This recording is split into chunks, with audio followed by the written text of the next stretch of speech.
that money. I get that money. Bitch, give me what you got.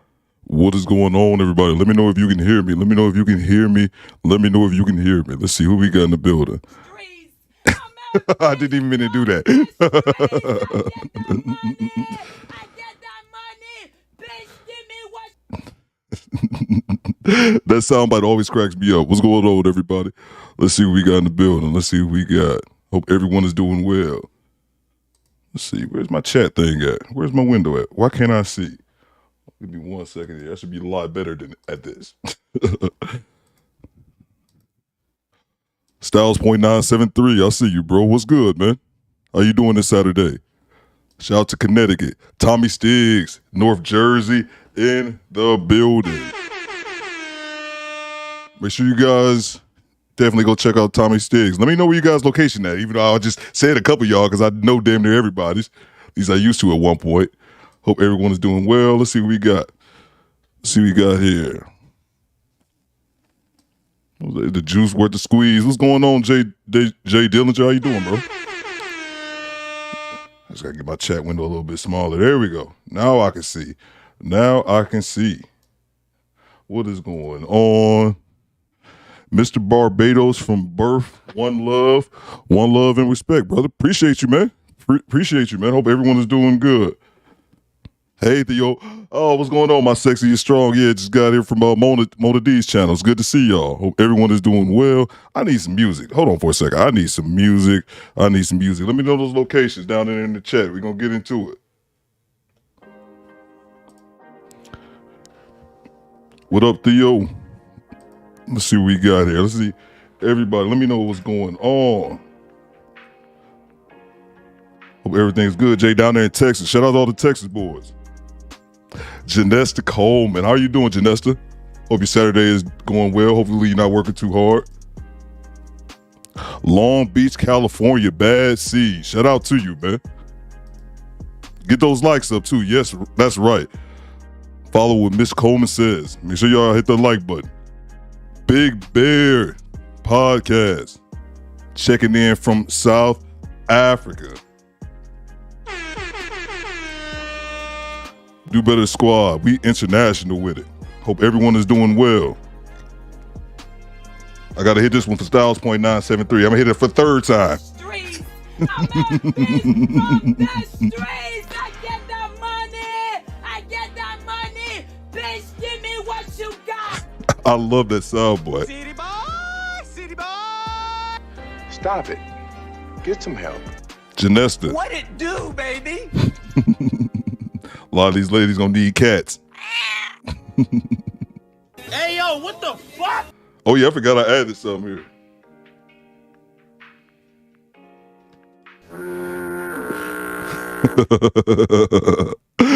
Hope everybody's doing well. Let's see. Bro, I love that one, man. That's my favorite one, man. That's obviously Mr. Sammy's passing away was horrendous, but that's one thing I at least can say I got from The Godfather. Stop it. Get some help. Hope everybody's doing good.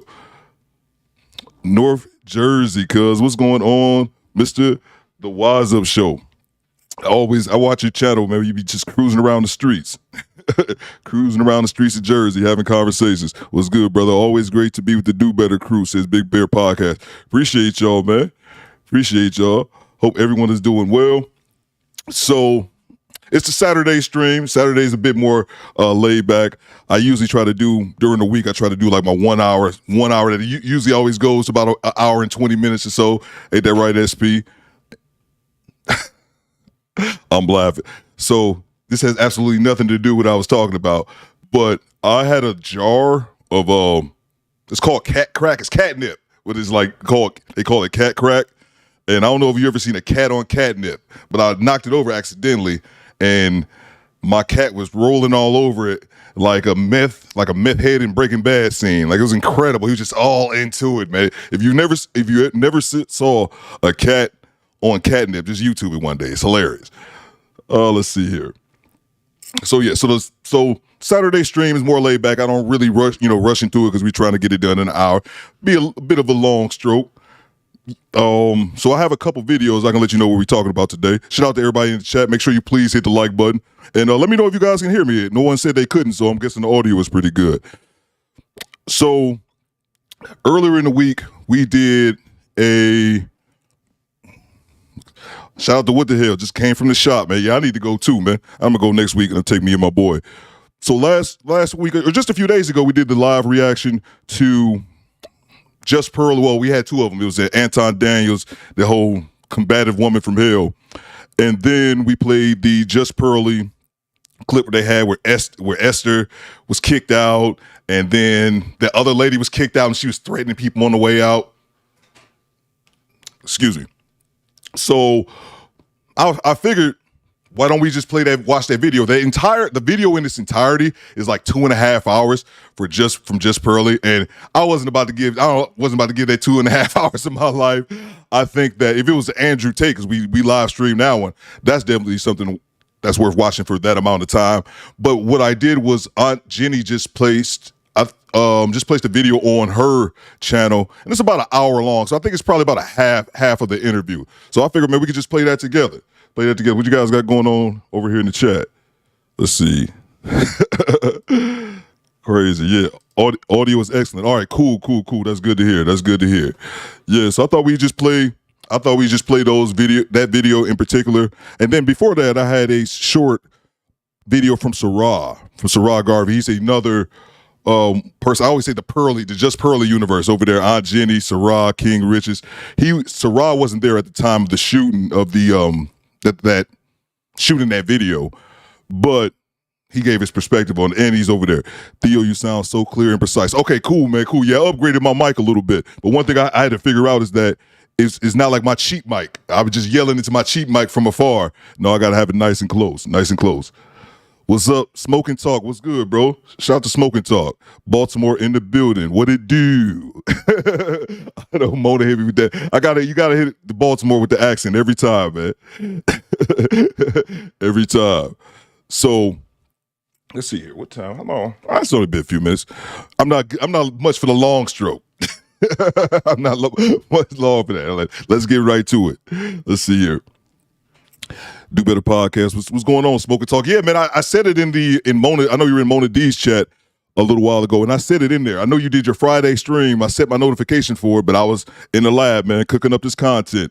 And when I saw you were live, it was like 7:45, and I got on and you was just ended. I didn't even know what the conversation was about. I just saw it was you and another gentleman, and you literally just ended the stream. So hopefully I can catch you next week. What the hell says Detroit in the building? Yeah, man, we deep, man. We deep. It's cool to see so many local people rocking with the podcast, man. Rocking with the podcast. So let's see here. Shout out to that dude named Dave. Oh yeah. I wonder if Dave is going live tonight. Jay Dillinger. I wonder if he's going live. I know he's been working. I think he's been traveling a lot more, so he haven't been going live as much. So let's see. What is this? I can't reach it. I see the thing. I can't read the name. Eltian Harrell. I am Misunderstood 666. I changed my name because I have nothing to hide. Okay. Oh yeah. I remember you. I believe you said you were from Washington State. Okay. How do you pronounce your name? Is it Eltian Harrell? We're gonna have to. Might be EH. That's something I tend to do. I'll just give you guys just initials. Like shout out to SP. Oh yeah, but I'm glad you're back to check us out. I don't know anyone in the chat, but it's nice to be here. Oh yeah. Why? And then Wise Up Show. He's from Tommy Stiggs was in here for a second earlier, but yeah, the Wise Up Show. That's one of the things I always say about interacting with other people, other content creators, because you just make those connections. But let's go ahead and see here. Yes, his voice does sound clear. Okay, yeah. I recently upgraded mics a little bit. I actually got some real equipment for once. Let's see. The Juice Worth the Squeeze says, that dude named Dave Spot is like the Basement Crew, that 70s show. Oh yeah, no doubt, man. No doubt. And I like that everybody intermingles, man. Everybody intermingles. See you on one channel, see you over the other. I seen What the Hell be all over. I think I seen him in like Celebrities, her live stream before. So that's dope. Well, What the Hell got to say? She was the one who needs to move to where some of her own people is. Which? Oh yeah. Oh yeah, I got what you're saying. Yeah. What the hell? I was thinking the same thing, and I wanted to say that during the live, like, "Hey, move," but I think that's a lot easier said than done. But I agree with you wholeheartedly, man. Like, I couldn't imagine. I don't know. I just couldn't really imagine because that wasn't my experience. So I grew up in Detroit, a predominantly black city. So, and it doesn't even. I think it's not even just growing up in a predominantly black city, but being in a city where you're one of like only like a handful of other black people. I can definitely see that being a problem. Beanie says, studio looking tight, bro. Oh, appreciate it, man. Yeah, it's just trying to piece together something a little bit better. What up, Beanie? And Juice says, did you get the Shure mic? Yes, sir. Yes, sir. I got the Shure mic on deck.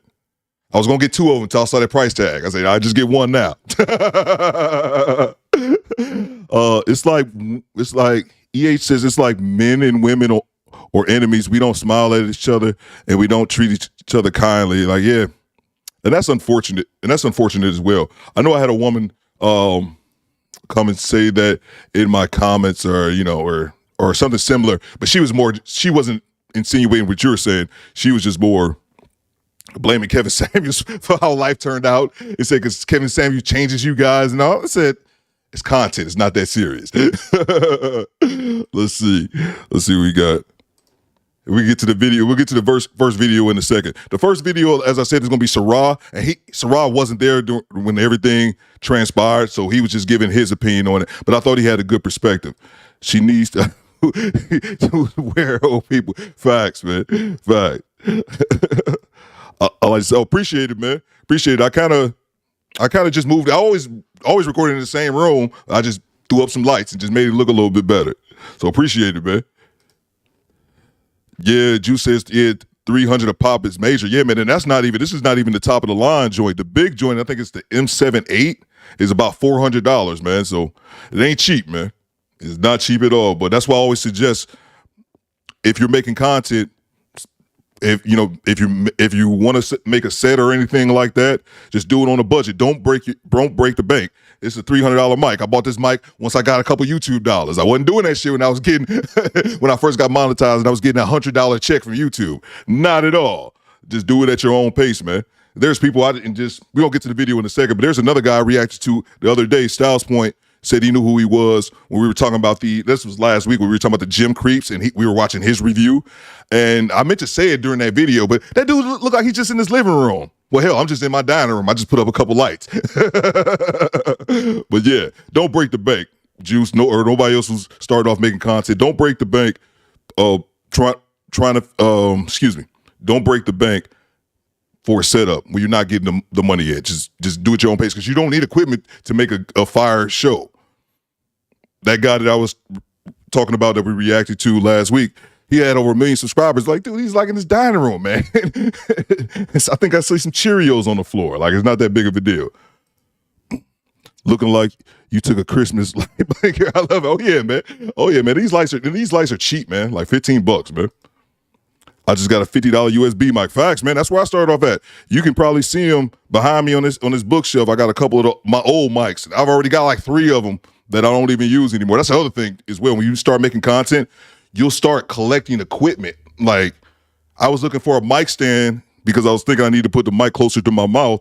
And I was like, man, I got to buy a mic stand. And I already had one, man. You just collect equipment because you'll be trying things out. This won't work, but you won't throw any of it away. So you'll just constantly have stuff. So, but yeah, man, that's why I started off I had a $30, $40 mic, man. I was using that I just got this microphone 2, 3, I don't even think I've had it 3 weeks yet. So yeah, 7 months I was on my $40 microphone. It is what it is, as long as they can hear you. We appreciate all the money that you spend to bring us the awesome content. No doubt. You definitely have to reinvest. But I tell you what really motivated me, low budget here, cuzzy. Yeah, facts, Tommy Stiggs. Shout out to Tommy Stiggs. I think Mona's in.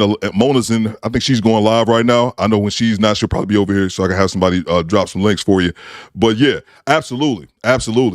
Going back to what EH was saying.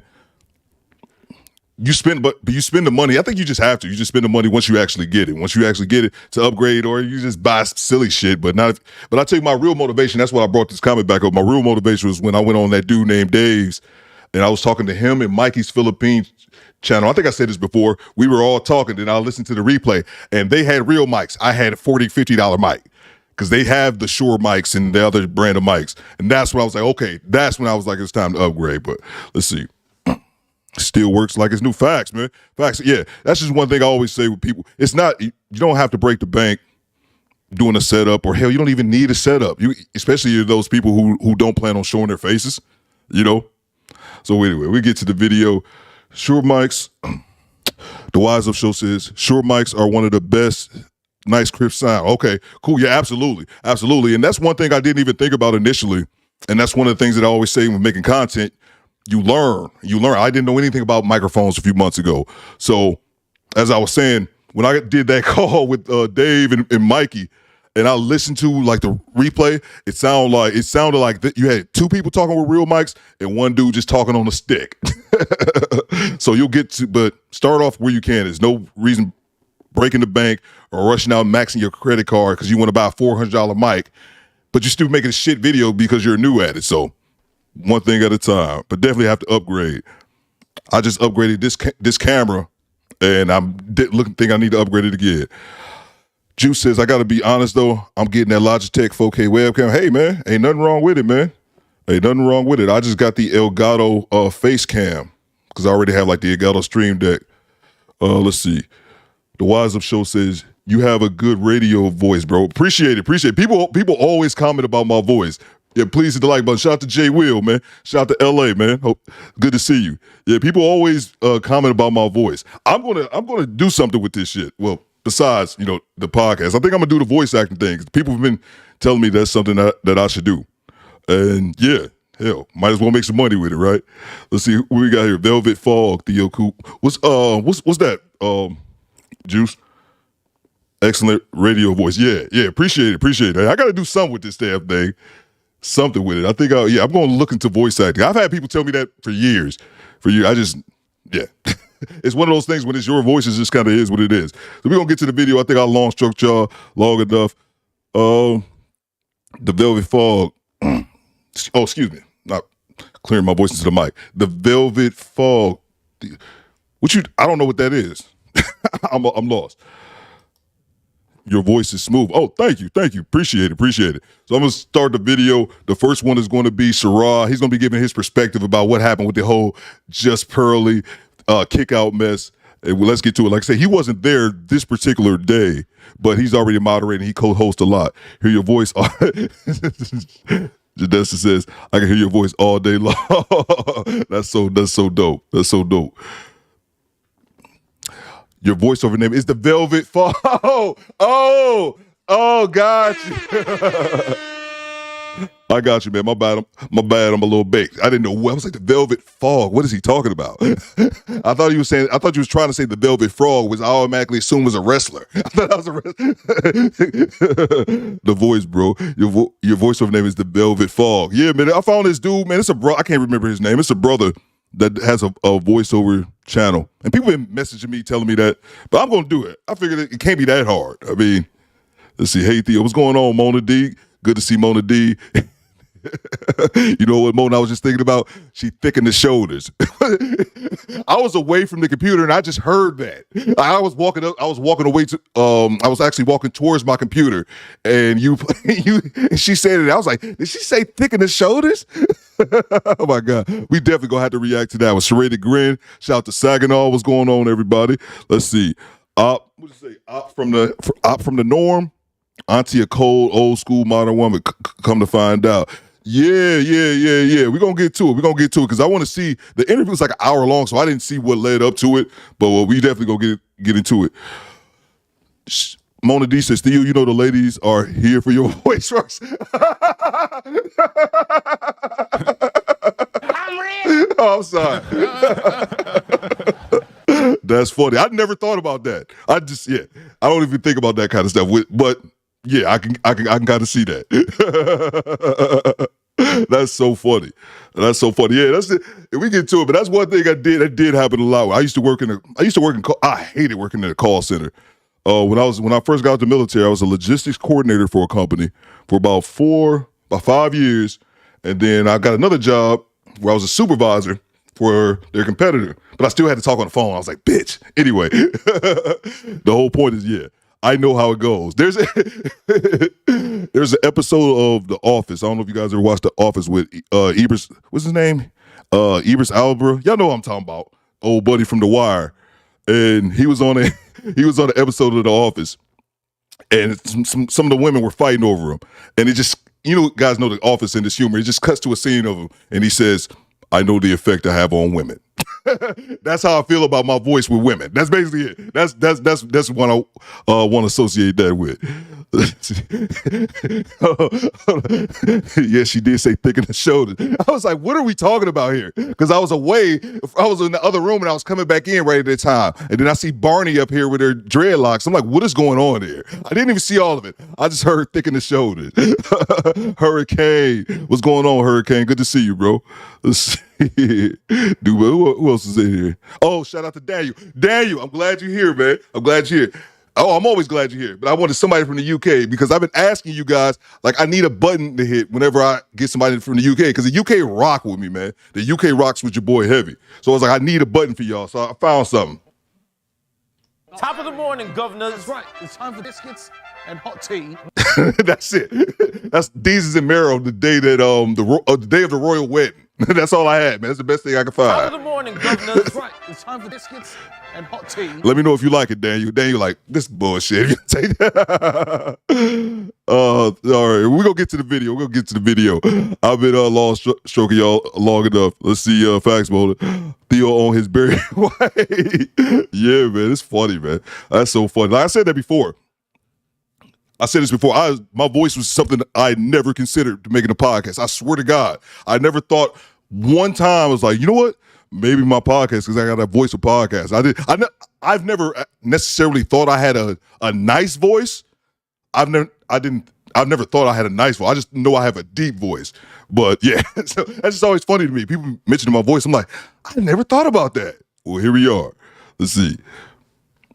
Yeah, a little bit. Let's see. But yeah, I know what the voice do because they used to happen on the phone. I tell you, I have women Google me just for my voice. I'm like, that's weird. Some people might find that flattering. I'm like, that's weird. That's how I take it. Like, don't be looking me up, yo. Let's see. Oh, bro. Okay, cool, man. Yeah, that's the only thing, because whenever I was like, man, what should I put on there? Only thing I could think of, Daniel, was somebody told me Gordon Ramsay. I was like, that's kind of mid. That's a good idea. But I was like, that's kind of mid. And then I was thinking, I don't know who the guy was, but it was a meme that went viral years ago. And it was a brother talking. I don't know but you guys are going to know what I'm talking about. When he says, I don't think you had the facilities for that big man. And it's crazy because I had never heard those words in a sentence before. I was like, I've never heard that expression. But I knew exactly what he was talking about. I even thought that. And then my next thought is always Deezus and Mero when they was talking about the royal wedding, man. So, there we go. I got the approval from Daniel, so we good to go. All right, we're going to get to the first video. Sheila, what's going on, Sheila? Good to see you. Good to see you. Hope everything is good. Hope you're staying warm in the West Chicago suburbs. Let's see. Let's get to the first video. As I said, Sarai, he's going to talk about what led up to the whole incident or his perspective of it because he wasn't there at the time. Shout out to everybody in the UK. Top of the morning, governors. That's right. It's time for biscuits and hot tea. Man, I miss Deezus and Mero. They broke up. I used to love their show when it was on Vice. Before it went to Showtime, I don't know if you guys ever watched Deezus and Mero. You can. I want to grab this comment right here. Somebody just said, UK slang for you, bro. Yeah, man. Yeah. Oh, hey, dude, I love UK slang. I love it all, man. I meant to ask you because on the other clip we watched the other day, the lady in the red I meant to ask you this, Daniel. The lady in the red kept calling King Richards a mug. She's like, because you're a mug. And I was like, I didn't know. I mean, from common sense and context clues, I was assuming mug was a punk. Like that's the UK expression mug is equivalent to America's punk. But I wanted to confirm that. I'm like, she could be calling him something else, and I had no idea. I'm trying to slow down my speech a little bit so I don't stumble over my words as often and not curse as much. I was cursing like crazy on the last stream, even though I loved it and it's my highest viewed stream. But I was cursing like crazy. It said, you got to, Theo, do better. So we're going to get back to it. Let's see. I just see. Hold on. I just noticed Janessa's like, hello, what the heck? And I was like, so she's talking to what the hell? She called her what the heck? That's funny. That's funny. All right, let's go get to the first video, man. I'll just be over here laughing at y'all. Let's see. Where's the video at? It should be right here. Yo, I had to do this, guys. I had to do it, okay? Make sure y'all hit that like button. I haven't reacted to one of Just Pearly Things' podcasts yet. I've been co-hosting with Just Pearly Things for about a year now, and I saw this incident, and I had to, okay? I had to... Oh shoot! I'm sorry, I didn't mean to pause the video.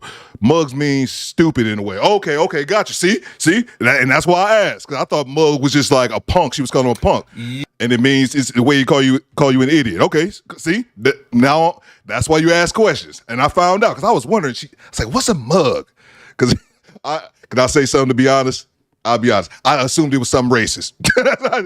That's why I wanted to make sure. I'm like, don't be jumping to conclusions, Theo. See, you don't assume. You ask questions. Back to it. Yo. Hold on 1 second. I want to make sure this video doesn't start over every single time. Okay, cool. All right. Yo, I had to do this, guys. I had to do it. Yep, Sarah, yep. I haven't reacted to one of Just Pearly Things' podcasts yet. I've been co-hosting with Just Pearly Things for about a year now, and I saw this incident and I had to, okay? I had to do a video on it. Now, you guys may or may not have seen a girl called Esther on Just Pearly Things' show, and she was kicked off the show, okay? She was kicked off the show, and she was not happy about being kicked off the show, but there was a reason why she was kicked off the show, okay? So before we get into the analyzation of what actually went down, just have a look at the video. Stop saying, Esther, you need to listen. It actually is quite disrespectful. It's disrespectful. Stop doing that. Shout out to Don GQ. I was never here, my man. It's disrespectful these days. But it is. It's disrespectful. Jesus Christ. Esther, Wow. It's disrespectful to overtalk a host on someone else's Okay, if show. I'm like, Per, I'm talking. You need to listen. Esther, because you talk. But Per, I'm talking. It's my time to talk. It's my time to talk. How does that feel? You talk the whole Esther. How does that feel? Esther, okay. Per, but this is my turn. It's my turn to speak. Okay, I'm gonna give you no time. I'm gonna give you no time. I'm gonna give you no time. All right, your turn. Go. Your turn. Okay, then get. Stop. Esther, go. Esther. Maybe we didn't all survive. Yeah, maybe we didn't. Maybe Stop, then get out. Okay. Then get out. I'm so tired. Esther, then get out. Then Esther, I don't care. Esther. Esther is so annoying to me. Shout out to Jay Fleming, man. Good to have you in the building, bro. Esther.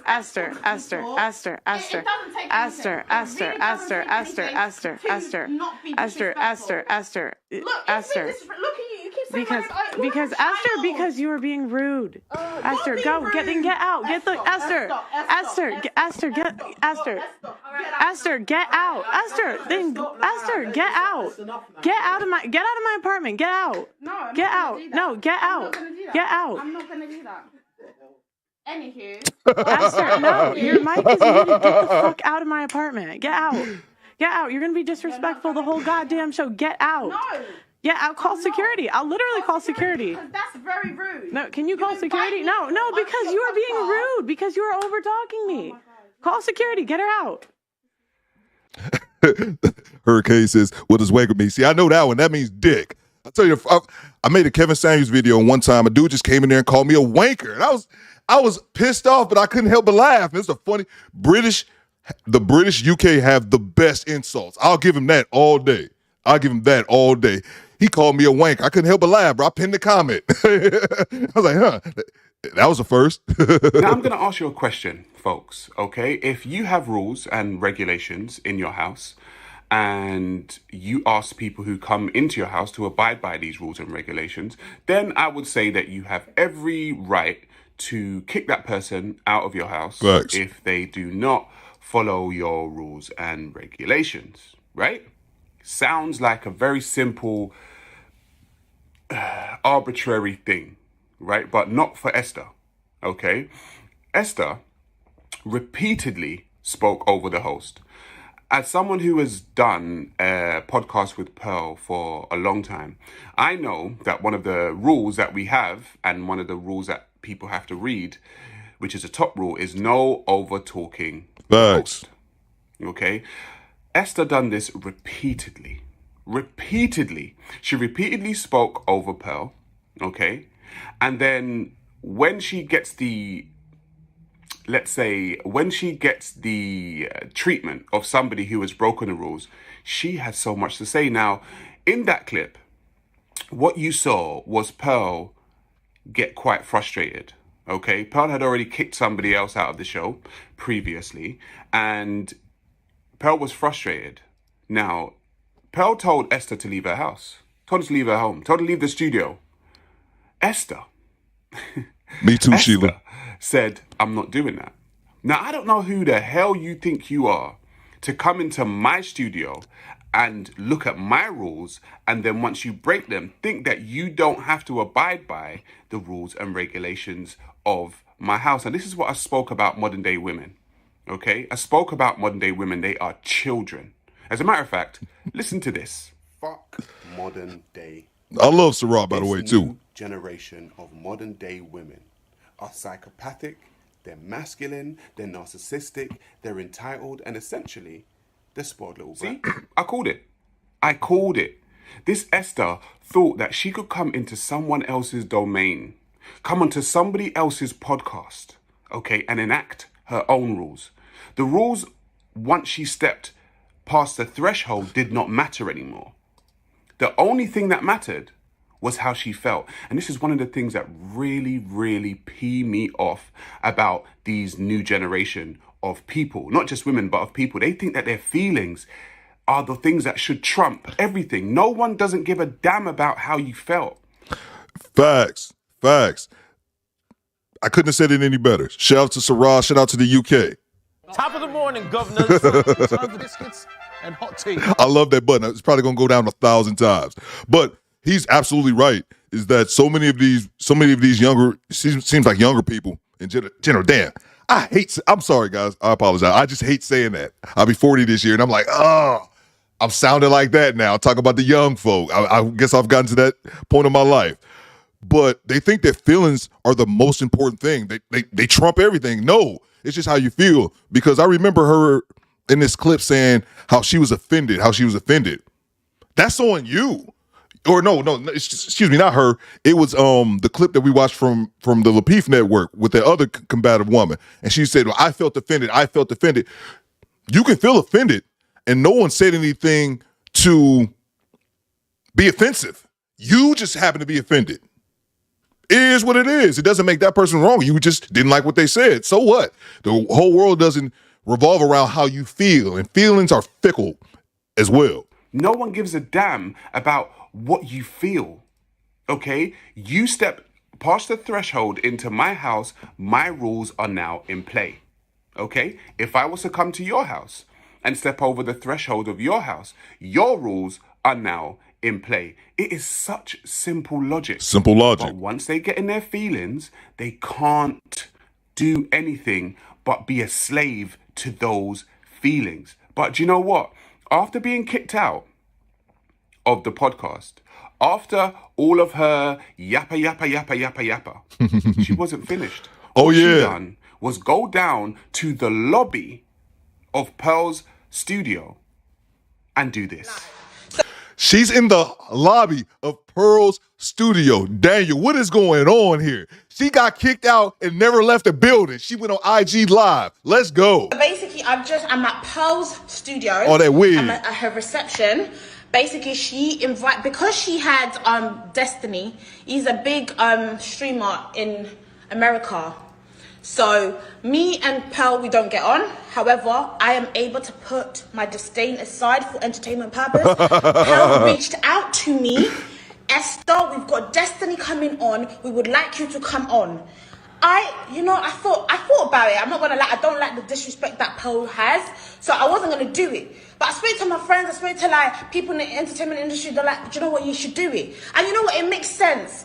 In terms of my career, I should be able to deal with people, even if I don't agree with them. As long as I can nicely tell you, you are being disrespectful. But I've never witnessed this in my life. I am not a rude person. Stop the cap. Why you always lying? Stop the cap. Excuse me.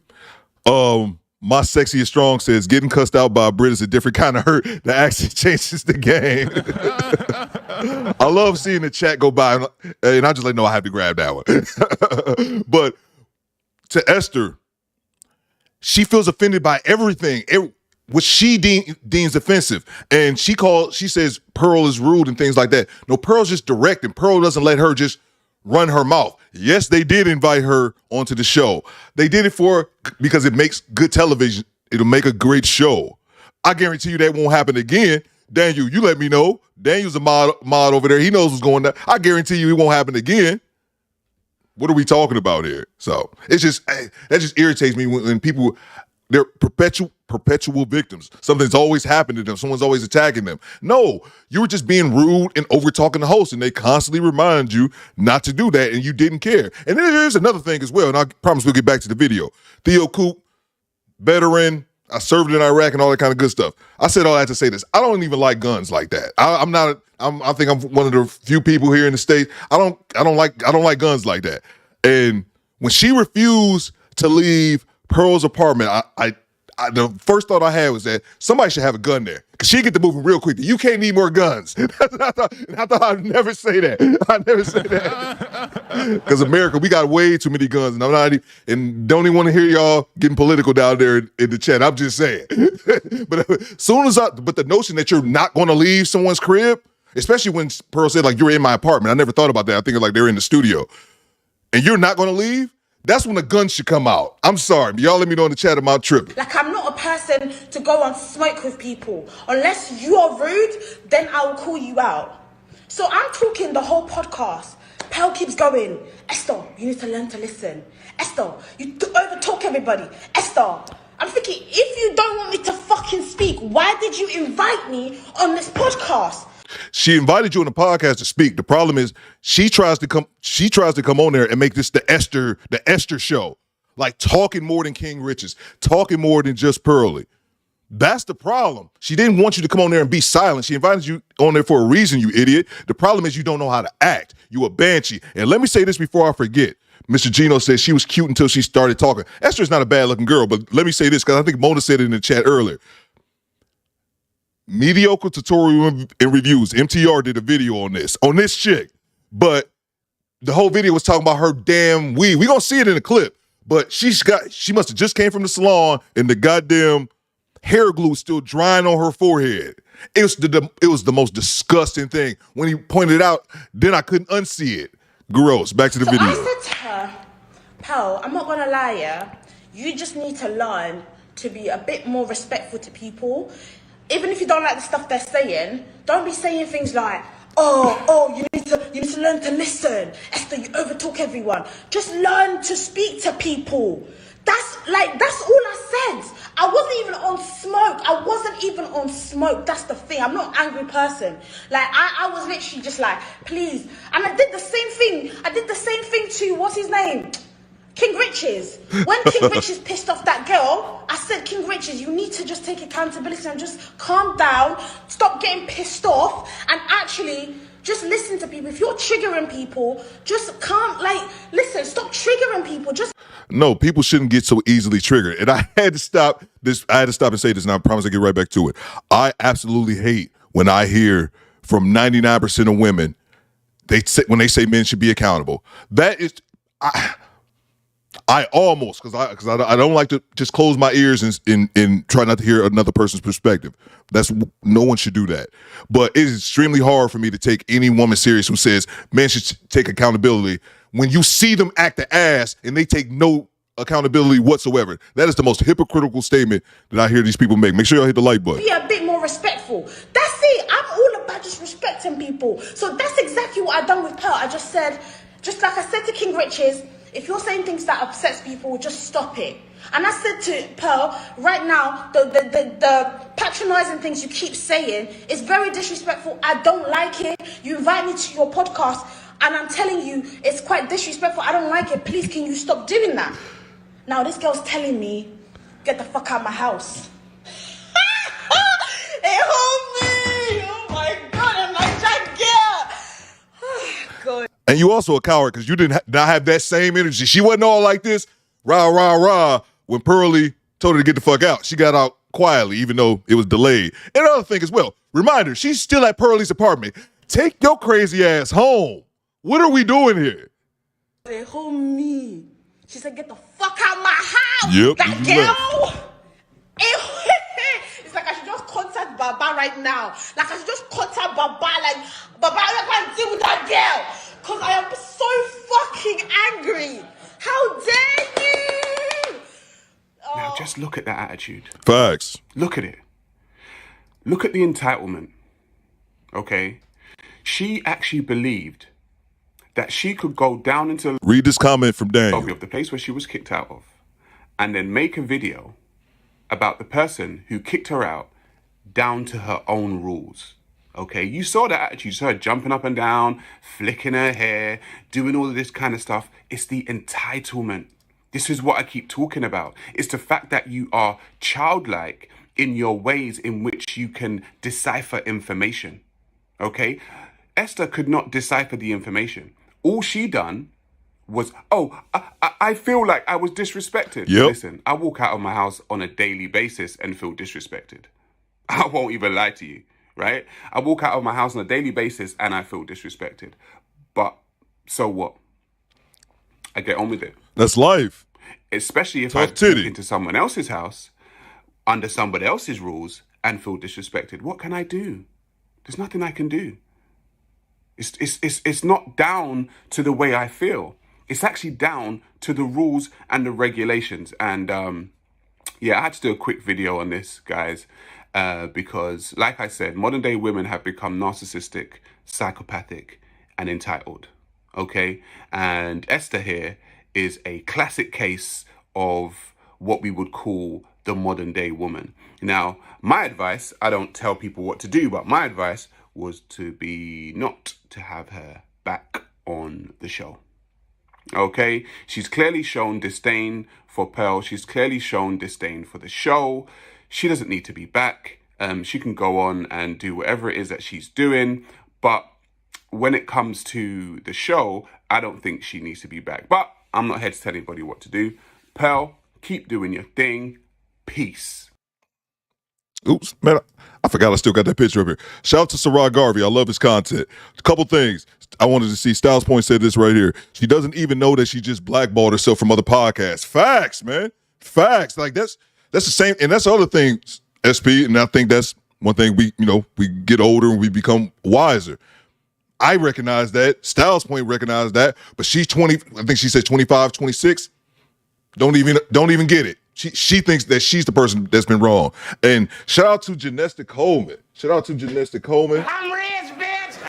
And I had to give a shout out as well to, I forgot to mention him earlier in the show, to Jay Randomness. I don't know if I saw Jay in the chat, but Jay sent me a Cash App on the last show. So shout out to Janessa as well. She just sent in the $25 on the Cash App. Appreciate that always. Janessa's always been supporting the show, been rocking since the very beginning. And yeah, feel free if you guys want to hit that as well. I won't stop it. Let's get back to the video. But yeah, she doesn't even know. Like SP said, she doesn't even know the nonsense. That she's not gonna. No one else is gonna take her on. And I guarantee you, Pearlie will not have her back. Let's see. Don GQ says I got cussed out from a chick from Liverpool. Does that count? Let's see. Houston, we have a capper. Yeah, man. Yeah. I saw that, man. I saw what she was saying, how she's not rude and she's not disrespectful. That lady, she's gonna be disrespectful. she's going to be disrespectful when the clip, because we're about to watch the full clip from there. Let's see here. Yep, she's a Brit like Ben, but from London though. Oh, okay. Oh yeah, no doubt. Oh yeah. Let's see.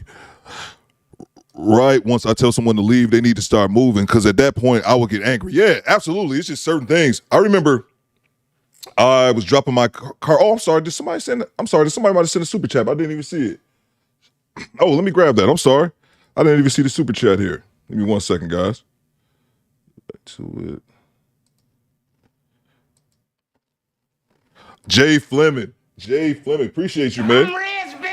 Jay says, salute, brother. Man, appreciate you coming by, man. I know Jay. I used to see Jay over at Media Man's channel. Shout out to Media Man. Appreciate the support, man. And that's the thing it's fact. That's facts. Shout out to Australia. It was that Claus Balder. Good day from Australia. Good to see you, man. Good to have you. Let's see here. Let's see what we got here. I think, Op from the Norm says, I think about life in the sense that if I can't bring disrespect to court and win, then it's not worth the drama. It's not worth the drama. Bang! It's good. Facts. Yeah, shout out to Jay Randomness channel. I think I was thinking about that, man. Yeah. That's facts, man. And my thing is that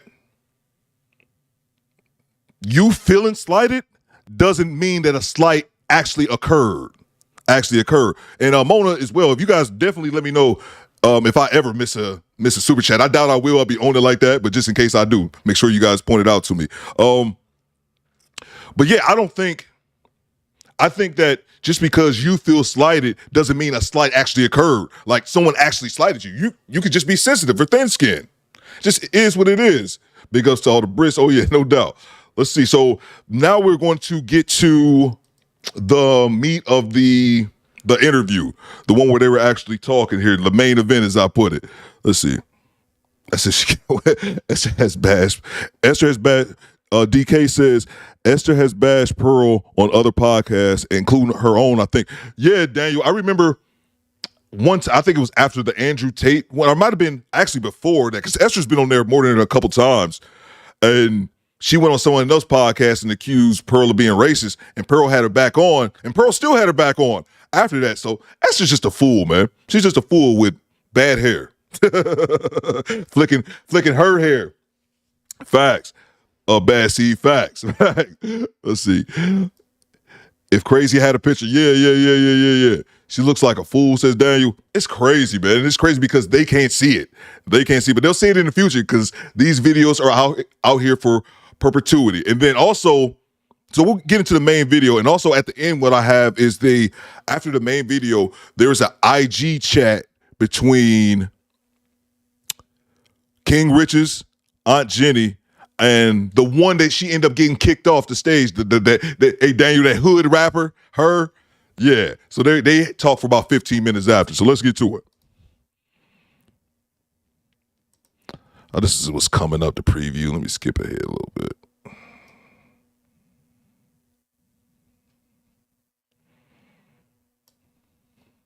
I'm not just going against the women. My man was a single parent too. My man was also a single parent. So does that make her average because she's a single parent? Guys, why is average an insult? What is so wrong with being average? I ain't here to be average. Guys, can I add something? Because a selfish man, a man that just wants to feel all full of himself, will just go with what he wants. And we're not talking about the lady in the red coat. I'm sorry. We're not talking about that. We're talking about where you've got a man that leads, and a proper man. When you've got a man that you can trust, he will take into account what you said. Mm-hmm. He will take into account what he says, and he will weigh up the pros and cons, and he will come out with the best decision for you. Mm-hmm. Whether it means you side with him or whether it means it sides with you. And if he's not sure, he will either say, you know what? If he's a stubborn, big-headed, bullish man, he will say, you know what? My name rules, so I'm going to go. No, when I was talking about buying a property, my man didn't agree with me. And I explained, you know what, this. But it seemed like an impossibility to him in his mind as a natural saver. But he was like, do you know what? Go for it. Now we've got the properties. He's got the money. I haven't got no money. If I need money, I'll go to him. But on paper, I've got more money. But in reality, he's got more cash. So you just don't go with a man just because a lot of women think that, oh, I might know more about this, but he's the man, he has to make the final decision. That's lack of respect. If a man respects you, he will take into account your decisions, your research, your qualifications before he makes the final decision. And if a man is going to go with all your knowledge, all your experience, all your decision making, and what you've been doing for a lifetime and go against it. But don't you think he's not the right man? Don't you think you're talking about skills in a man that is a man that has lived, a man that's matured, a man that has had relationships, learned about himself and others? We're talking about men in their 20s and 30s that have yet to become. Exactly, and I think so. We cannot have the same attitude at all. You're talking generationally, completely different. I think the value base is completely different. The way that they are raised. Men haven't changed though. I understand excuse me. Men haven't changed though. I understand what she's saying, but men still are still the same. You can still find a man who's in his 20s, in his early 20s, who's a quality man, and he'll achieve those other things financially in his career and whatnot in the future. I don't understand, but this lady screams diva. I can already tell her. We can already tell just from I've seen enough of her, man. Bye, cat. Back to it. They're different. Your expectations for our 2023 men that have been raised with sometimes very little foundation, you're expecting so much for them to have all of these qualities that your man of X years and X age and big age are having. I don't think they can be compared. I think the point is to pick a good man that you can 100%. But I'm talking about, we're here now. Okay. We're here trying to find this good man. But in the Mecca, we're like, oh no, the nonsense is happening. Did I miss the super chat? Is that what you're saying? I missed one. I saw the one from Jay. What's going on, Brandon? Is that what you're saying? I saw the one from Jay. So ignore super chats from the UK. Daniel dropped a 5 spot. I didn't see it. My bad. Let me look for it. Hold on. I've been listening to, I haven't even said nothing for ages. Yeah, like at the end of the day, it comes down to who you pick. Yeah, 100%. It comes down to who you pick. So you can say all of this. We're trying to find these good men. At what age are you trying to find these good men? And where are you trying to find them? Can I say something, Riches? Yeah. Right. You're saying about picking.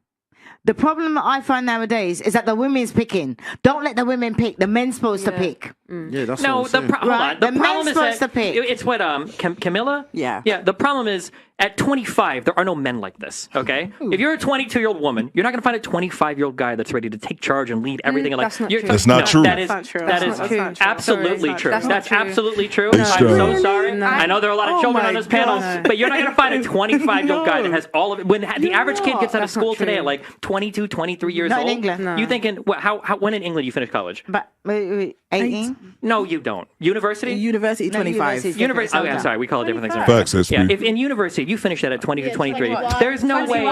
21. That's if you do a full degree. There's no way. Students, you can At 24, 25, as a man, you are not going to have all the faculty that you will when you reach 30, 35. You don't have that lived experience yet to know what it's like to lead a household, to live a life, to exist in like the world, and to navigate it in a responsible way. I disagree with you. It's so funny that you guys are the first ones to say that we have too high expectations. Oh, my bad, Daniel. I didn't see it, man. My bad. I didn't see it. Pause the calls for a second. I swear I didn't see it. Bro, let me look at this other window. Let's see here. Give me 1 second, guys. I didn't see. I see Jay. Oh, I'm sorry. I'm sorry, Daniel. I'm sorry, bro. See? Appreciate the correction. I was wondering what Brandon was talking about. He said, you don't like UK money? I said, damn, what'd I do? I don't know. I swear I don't see this thing on this other screen. Give me 1 second, guys. Apologies. I might just have to read this one because this is so long. I didn't even see it in my other chat. I got two. Oh, there we go. I got 2 different chat windows. All right, so I think I just brought it up right now. There we go. What did Daniel say? Appreciate the super chat, by the way, Daniel. I'm rich, bitch. It said, it doesn't matter how it makes you feel. Damn, I almost missed that one too. Facts, man. It doesn't matter how you feel. It just is what it is what it is. Now, of course, are we saying you can just walk around being rude to people and argumentative? I'd advise against it. Shout out to Felton Hall. I see you in the chat. I'd advise against it. But just as I stated earlier, just because you may feel offended by something doesn't mean that someone said something offensive, excuse me. You may have just felt a certain type of way, and that person may have said something and not meant it in the way that you took it. It is what it is, man. Stop being so thin-skinned. Look, I'm cleaning up my language, y'all. And then come and tell us that we're not picking the right men and that we're just picking irresponsible men. Like, let's see this dichotomy. You could date an older guy. If you think that you need a 35-year-old guy, go date one. Fix. You could. That's a quick fix. Nah, I'm all right. Come on, But what if we're not attracted to older men? What did you say? I want a young man just like myself, so we can relate together. Again, like I don't want a leader. So relate and struggle then. You guys keep talking about how you need a man to lead. Yeah. I already know myself. I'm an adult. You know, I've spent a lot of time with myself. I'm in tune with myself.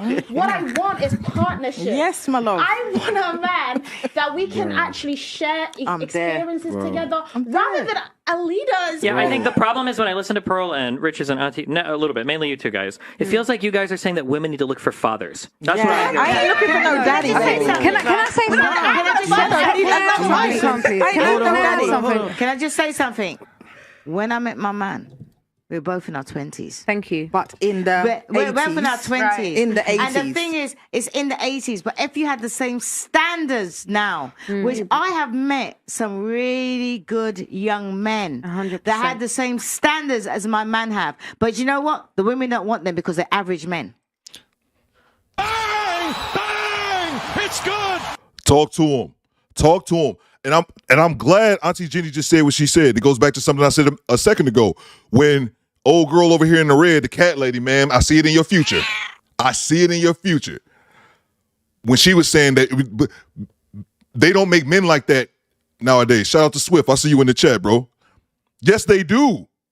Yes, they do. She found her man when they were in their 20s. She's acting as if because men are the 2023 version of men still don't know how to be men. No, it's because you choose poorly. You pick the wrong type of guy for all the wrong, usually superficial type reasons. Oh, he's 5'7". He a great dude otherwise, but he's too short. Or he doesn't make you laugh. Or he didn't buy you anything for Valentine's Day. Yo, I want to go on a rant here, just randomly, real quick. I'm not going to do it. I want to. Before the show is out, somebody remind me to go on my holidays rant. I think holidays are for children. I said that shit.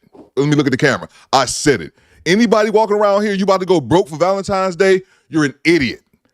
Holidays are for children. That's Theo's Coop's hot take when it comes to holiday. I don't buy you shit. I just said I wasn't going to rant on this. But I'm gonna leave you. I'm gonna go back to the video. Holidays are for children. When grown adults have their hand out, expecting someone to purchase them something just because of a day on the calendar, you can kick the biggest of rocks. It's stupid. SP says, I'm not leaving. Click, click. Let me get my hat code. Back to the video. Well, all your videos, everybody's videos. The women want above average. Auntie, can I add something onto that? The women want above. When I met my man, I was average. He was average. He was sexy as hell, and all the young girls wanted him.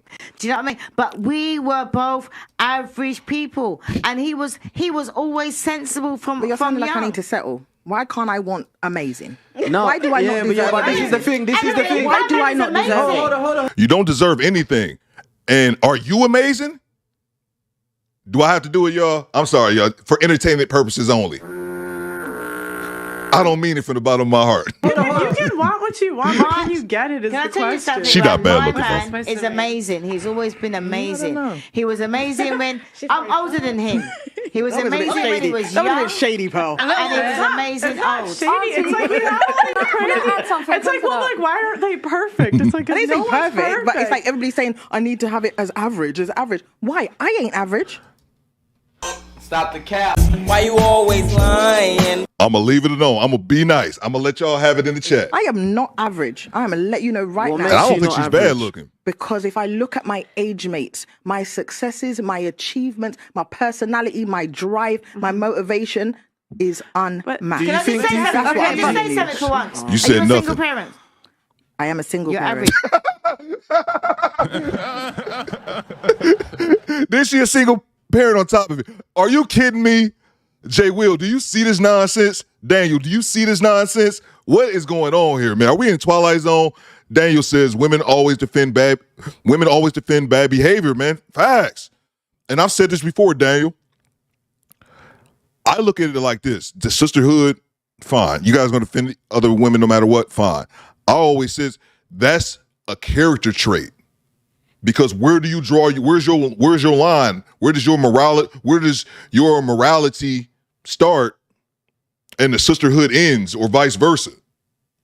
If it was, and I used this example before, if some go down, Daniel, you and your girl is wrapped up in a sisterhood, and let's say a woman makes an allegation to you, makes an allegation about you. Shout out to Muslim Geechee, I see you. If she makes an allegation about you, a random woman, is your woman just gonna believe her because of the sisterhood, or is she gonna believe you because of the man? Hey, you never know. I'm average. I'm average. Can you ask me? No, but can you ask me why I was a single parent? No, can you ask me why I'm a single parent? I'm a divorcee first. I'm a divorcee from a man. I was a single parent. But you assume why I'm a single parent. You think I just woke up and I bred and I'm a single mum. That's not how it happened. I'm not assuming. Esther Weed, that's a good one. I had my child in wedlock. I did all that. What we were saying before.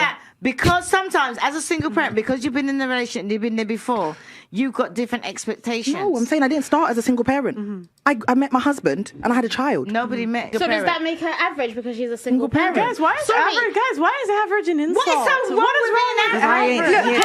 I love British accents as well. My sexy, strong sense of accents for me, drama in a British accent sounds different. Yeah. Now, I get it. I get that to the Brits too.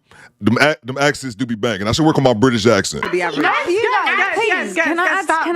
Wait. There's how many people in here? 8?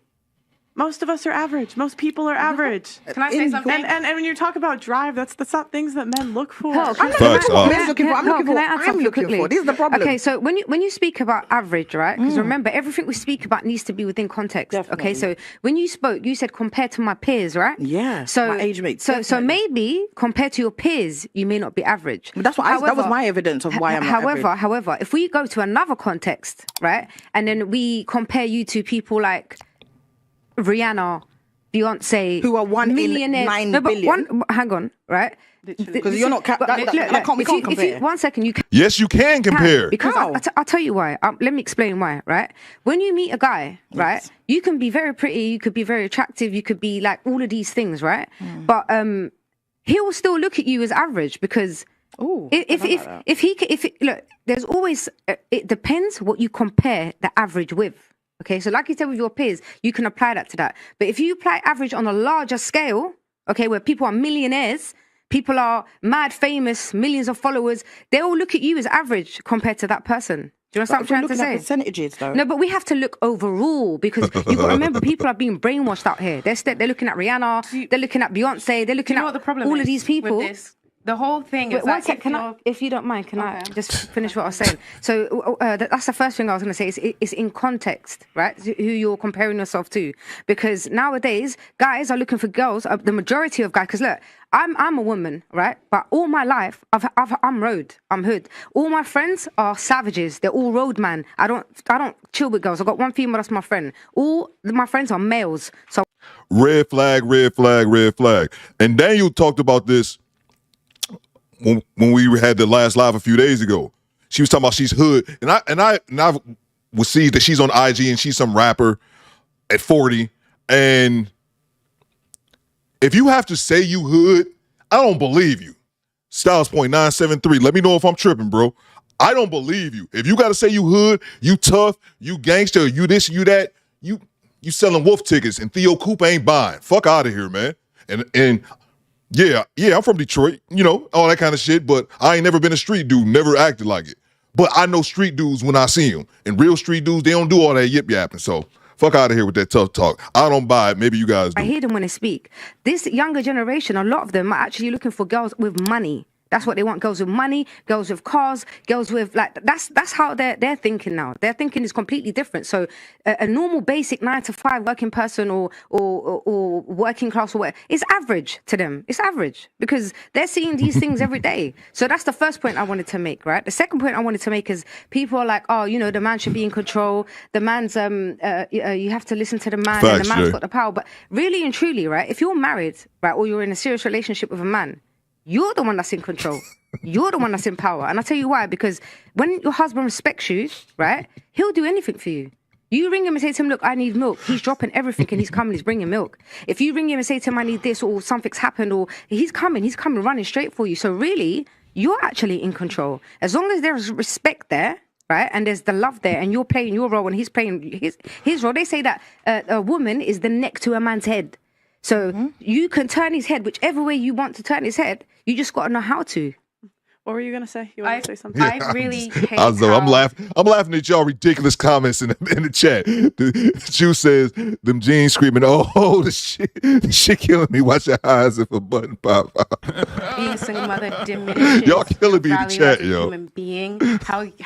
How you can go from a 10, suddenly everyone's like, oh, now you're a 5 because you're single. That says nothing about who you are as a person. That says nothing about your mastery, about your talent, about the discipline that it takes to get you there. But now because somebody, because somebody now has disrespected, that don't matter, bro. Something has happened in her life. That don't matter, bro. Right, now they're a 5. That don't matter. That's That such a don't shallow way to look at life. Listen. At the end of the day, yeah, y'all wrong. You have to just respect what the market wants. What? At the end of the day, Do you know how much man want a single mom? Let me just finish because I'll let you lot talk.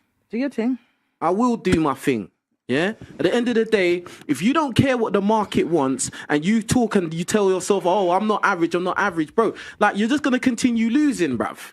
You should maybe understand the market. Guess what? Coca-Cola understands its market. That's why Coca-Cola is successful, bruv. Facts.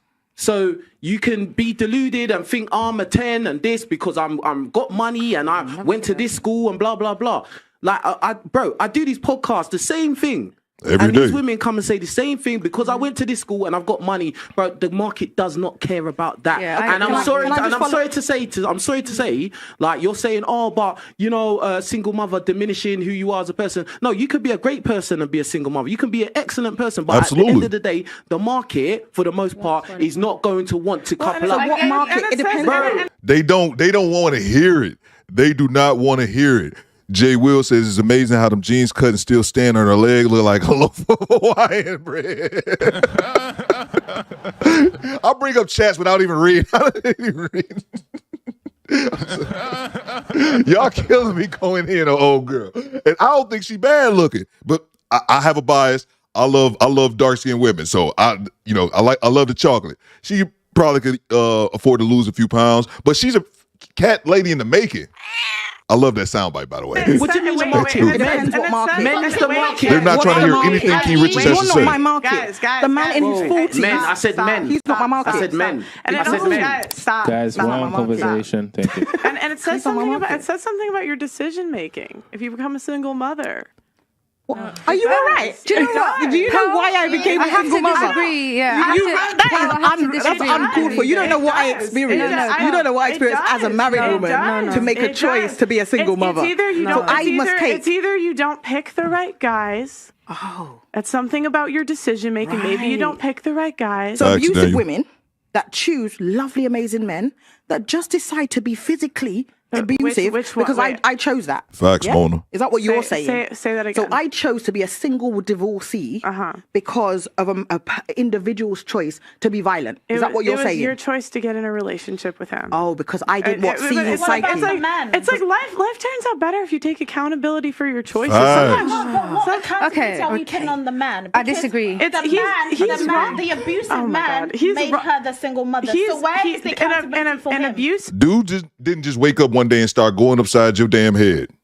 Not just, Mona, you in a relationship for 10 years and then right after your 10th anniversary, he go whoops upside your head because you didn't make the jello right. That's not likely to happen. There were red flags, there were signs before, and you more than likely, ignored them because the D was good. Or for whatever reason, you wanted to stay with the scumbag, because if you are a man hitting a woman, not out of self-defense, if you're just a man just getting upset and being with a woman, I don't care what she said. She could tell you she fucked your daddy last night. If you're a man that put hands on a woman, you're a piece of shit and you should be in jail.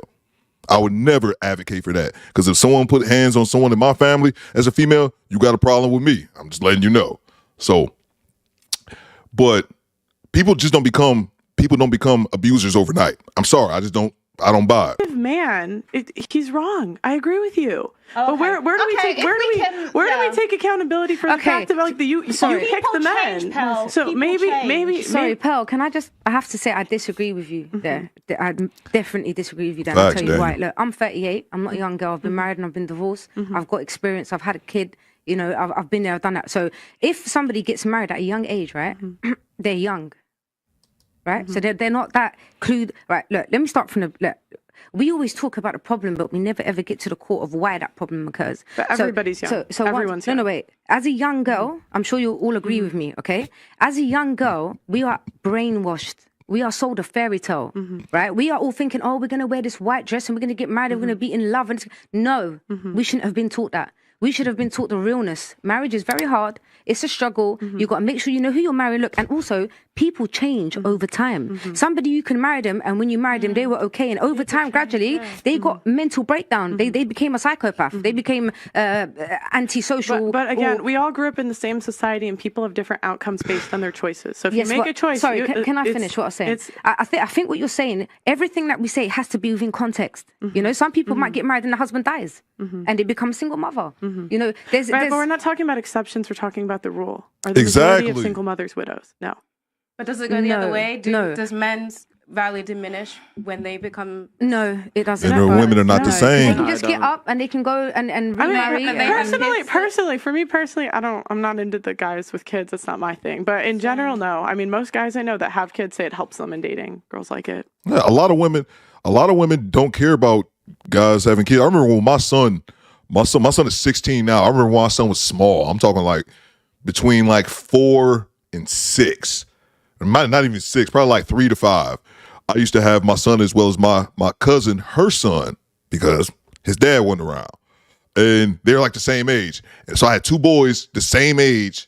They're not twins. And I would walk around. And it didn't take long for me to realize me having how much, like, women would like approach me on that shit. Because they would see a dude, they'd be like, "These your boys?" And I'm like, "Yeah, like you know." I'm like, "This is my son. This is my little cousin."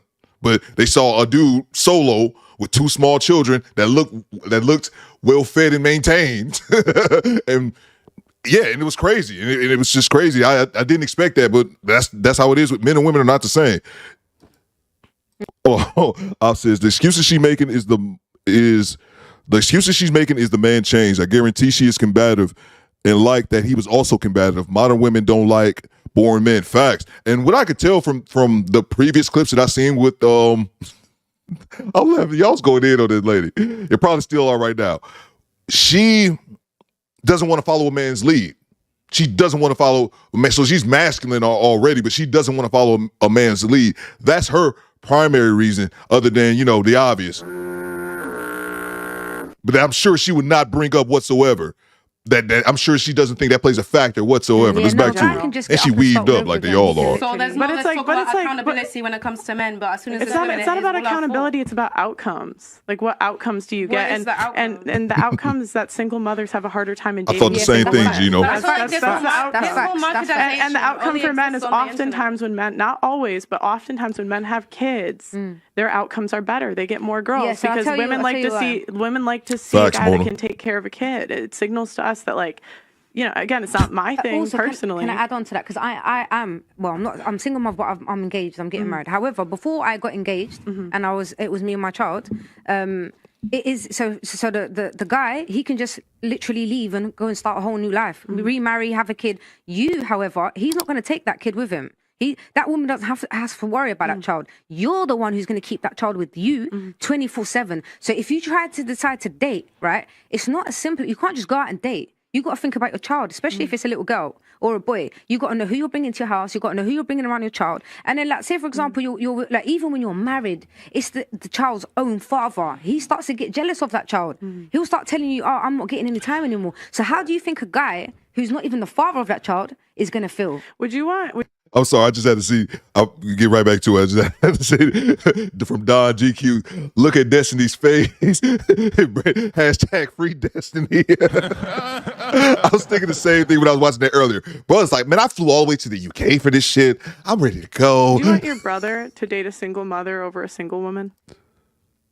Okay, hold on. All else equal, everybody wants a person without a child versus a person with a child. That's going to be true all else equal. Okay. The reason why men tend to get away with it more than women is because women are often the ones taking care of the kid. Now, you might think in your mind, well, I know some single dads that are really successful, but single dads that fight for custody is already a minority of a minority. So you're already probably selecting for pretty successful guys. So I think single dads, say that again? Single dads that are fighting for custody of kids who can take care of their kids, you're already selecting for a pretty rare guy. Yeah, right, because they don't typically win. No, because they don't typically fight for it. They usually just cut and run. But the reason is, like, I've talked to different attorneys about this, and the reason most attorneys will tell guys not to fight for custody because it's so expensive. No, they won't. I've talked to the lead attorney too. No. They tell them not to fight because oftentimes they won't win. Because when a court is trying to figure out who's going to get custody of the kid, it's very expensive. And a lot of times it's like, do you want to waste your life savings when you're most likely are not going to win? No. None of this is true. I disagree with Destiny right there. Who is this dude? He's somebody. I just don't know who he is. But that is true. It is extremely expensive fighting these proceedings, going back to court. Most people can't even afford that legal battle. So he's inaccurate on that. Okay, hold on. You can look up all the numbers and all the stuff if you want. The reason why men typically don't fight is because because if they fight and they're in a bad place to win because they haven't been taking care of the kid, they're not going to have a good outcome from the judge. When the judge is looking, let me finish. Let me finish this point yet. When the judge is looking at who gets custody, it's not about who puts up the better defense in court, who's got the more expensive lawyer. It's who spent most time with the child. So if the mom has spent 95% of the time with the kid, doesn't matter how much you pay to a lawyer, you're not going to win custody. She would do it. She's a housewife. When men do fight for custody, they win 60% of the time. But the problem is, like, women can make it so the dad doesn't even see the kid and then go to court and then say whose fault is that? Wait, hold on. Wait, no. Wait. Stop. Hold on. You just went on a whole spiel about take accountability for your decisions, blah, blah, blah. And now you're saying what? Is the mom playing hide and go seek with the kid? What do you take mean? accountability? What do you mean when you say the wife has made it so the husband can't take care of the kid? See, but here's the thing about that point. There's no statistical way for that to be. There's no statistical way that can be counted, that we can jot down, hey, this woman did this. You would have to do a poll and have so many women that admitted, yes, I purposely kept my child away from his father, but it does happen. Mona D says, I'm 37 and I wouldn't feel good if I looked that hard. Yeah, somebody else said, I think Gino said that's a hard 38. Yeah, I'm not going to lie. I thought she was well into her 40s. I was surprised when she said she was only 38. Yeah, I know exactly what you guys are talking about. Would y'all call her Fake Adele? You've never heard of cases where women don't let the dad see the kid. Hold on. Wait. Earlier, you said we weren't going to talk about exceptions. You want to talk about the rules. So don't give me the hide and go seek with the kid. It's more common than you think. It's more common, but it's hard to gauge. Thank you there when you say that. It's more common than you think. How often do you think a mom is hiding the kid from the husband? Give me a percentage. What percentage? That's a good question. I don't know. Because in the UK, if that be the case, and I work in the industry, it's $275 to get a C101 application to go to the court for contact for your child. It isn't what it is in America. It's very easy. I can go out and do a bottle for $275. So I don't want to hear that excuse because I can go to court and police can turn up at my door if I go against that order. That's what I'm trying to say. So all this expensive thing. What is the most? It may be free. I'm sorry if you keep pausing the video. It may be free in the UK, but it's not the same thing in the States. In the States, for the UK watchers, it's expensive as shit, man. Thousands, you're talking not thousands, you're talking tens of thousands of dollars. I would be surprised if someone fought a case for their child and did spend at least 15 grand. Probably at least. I don't know. You guys let me know. Hell, my divorce cost, I think my divorce still cost me about $2,000, something like that. And we weren't even, no, more than that. Probably about $2-3 grand. And we weren't even splitting assets because I was just a brokey. So with one child, I can only imagine. Clotis says, did everyone check out this girl's lace front and how the glue started coming undone?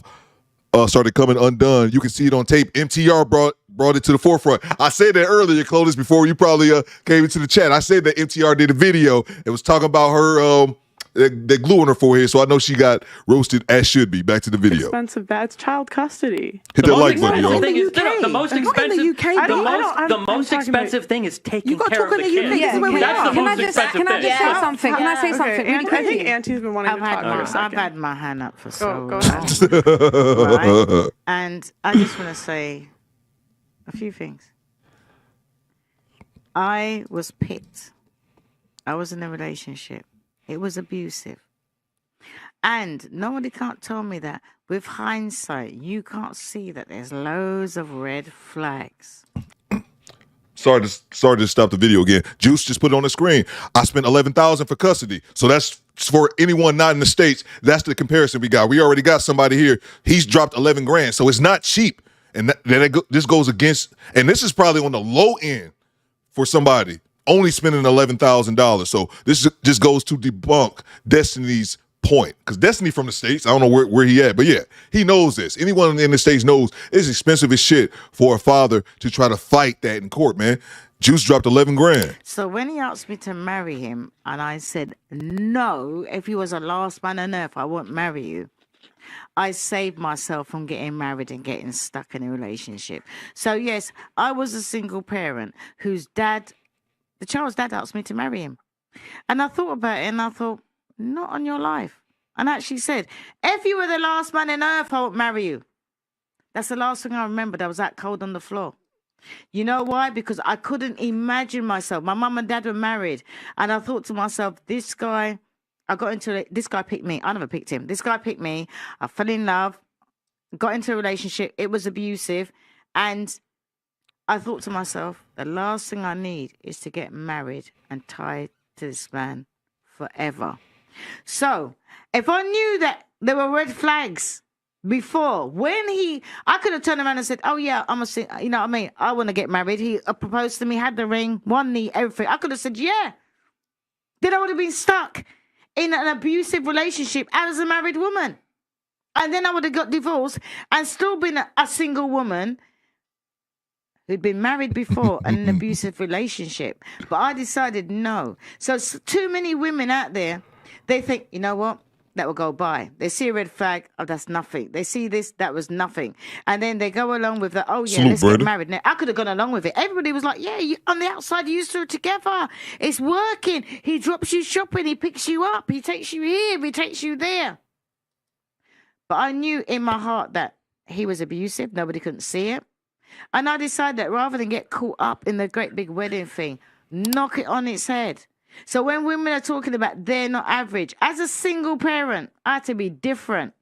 I had to stop going out there and thinking to yourself, you know what? I need a man. I didn't need a man. I know what I needed to do. I made the choice. I needed to look after my child. I needed to make sure I didn't have any more children. I needed to make sure that I become a positive role model for him and make sure that he had male mentors out there. So much so that eventually when I got back to the first man that I was in love with, by the time we got back together again, he was a single parent. He was willing to take me as a single parent. And I took him as a single parent. So as far as I'm concerned, don't go out. If you're a single parent, look for other single parents. If you can't find no one that you trust, that you can hand over to, single parents unite. Single men who are parents, go out with single women who are parents. Because the women who are out there now, nobody wants to be average. Everybody wants to be above average. But you know what? I'm average. This is who I am. I've met somebody average. We got on great. And it works.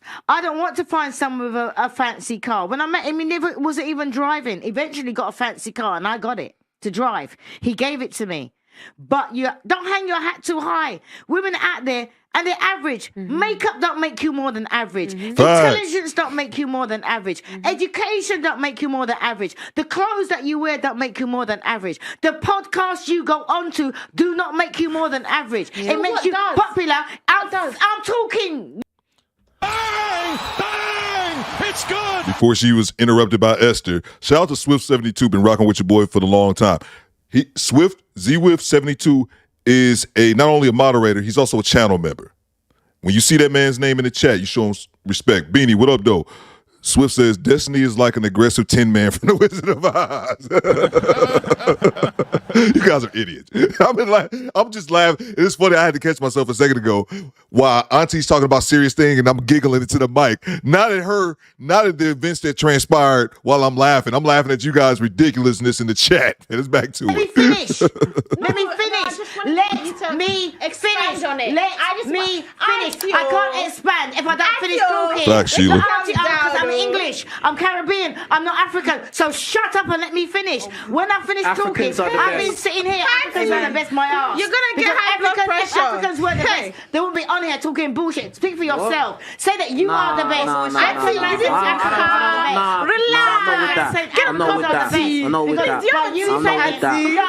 with that. So if you guys, this was something that Daniel was talking about this when we had the live. What's going on, Cree? I see you.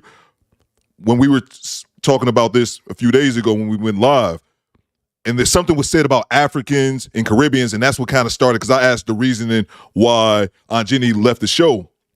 And this is what I think it was saying. I think that Esther is African and said something because she did it again when we were watching the Sarah clip earlier.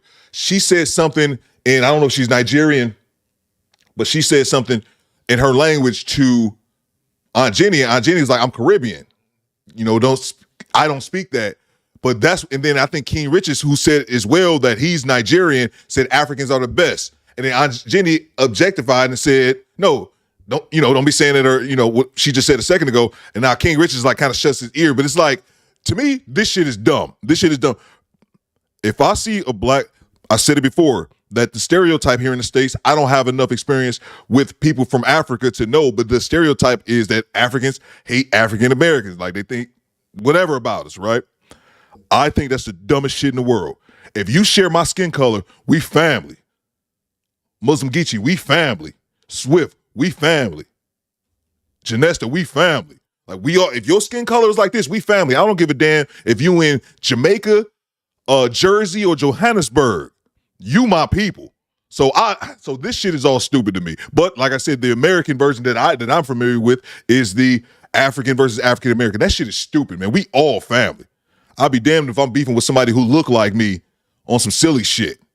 It don't matter if you in Zimbabwe or Detroit, man. That's just all just silly to me. Make sure you guys hit the like button. Hang on a minute. Listen, Rocky Witches, right? Listen. And I think this bit too. Sorry to stop it again. I think this bit too is a little immature by King Richards, because you brought up that Africans are the best. Then when she shot it down, then you don't want to talk about it no more. Come on, bro. I'm not listening. Guys, wait,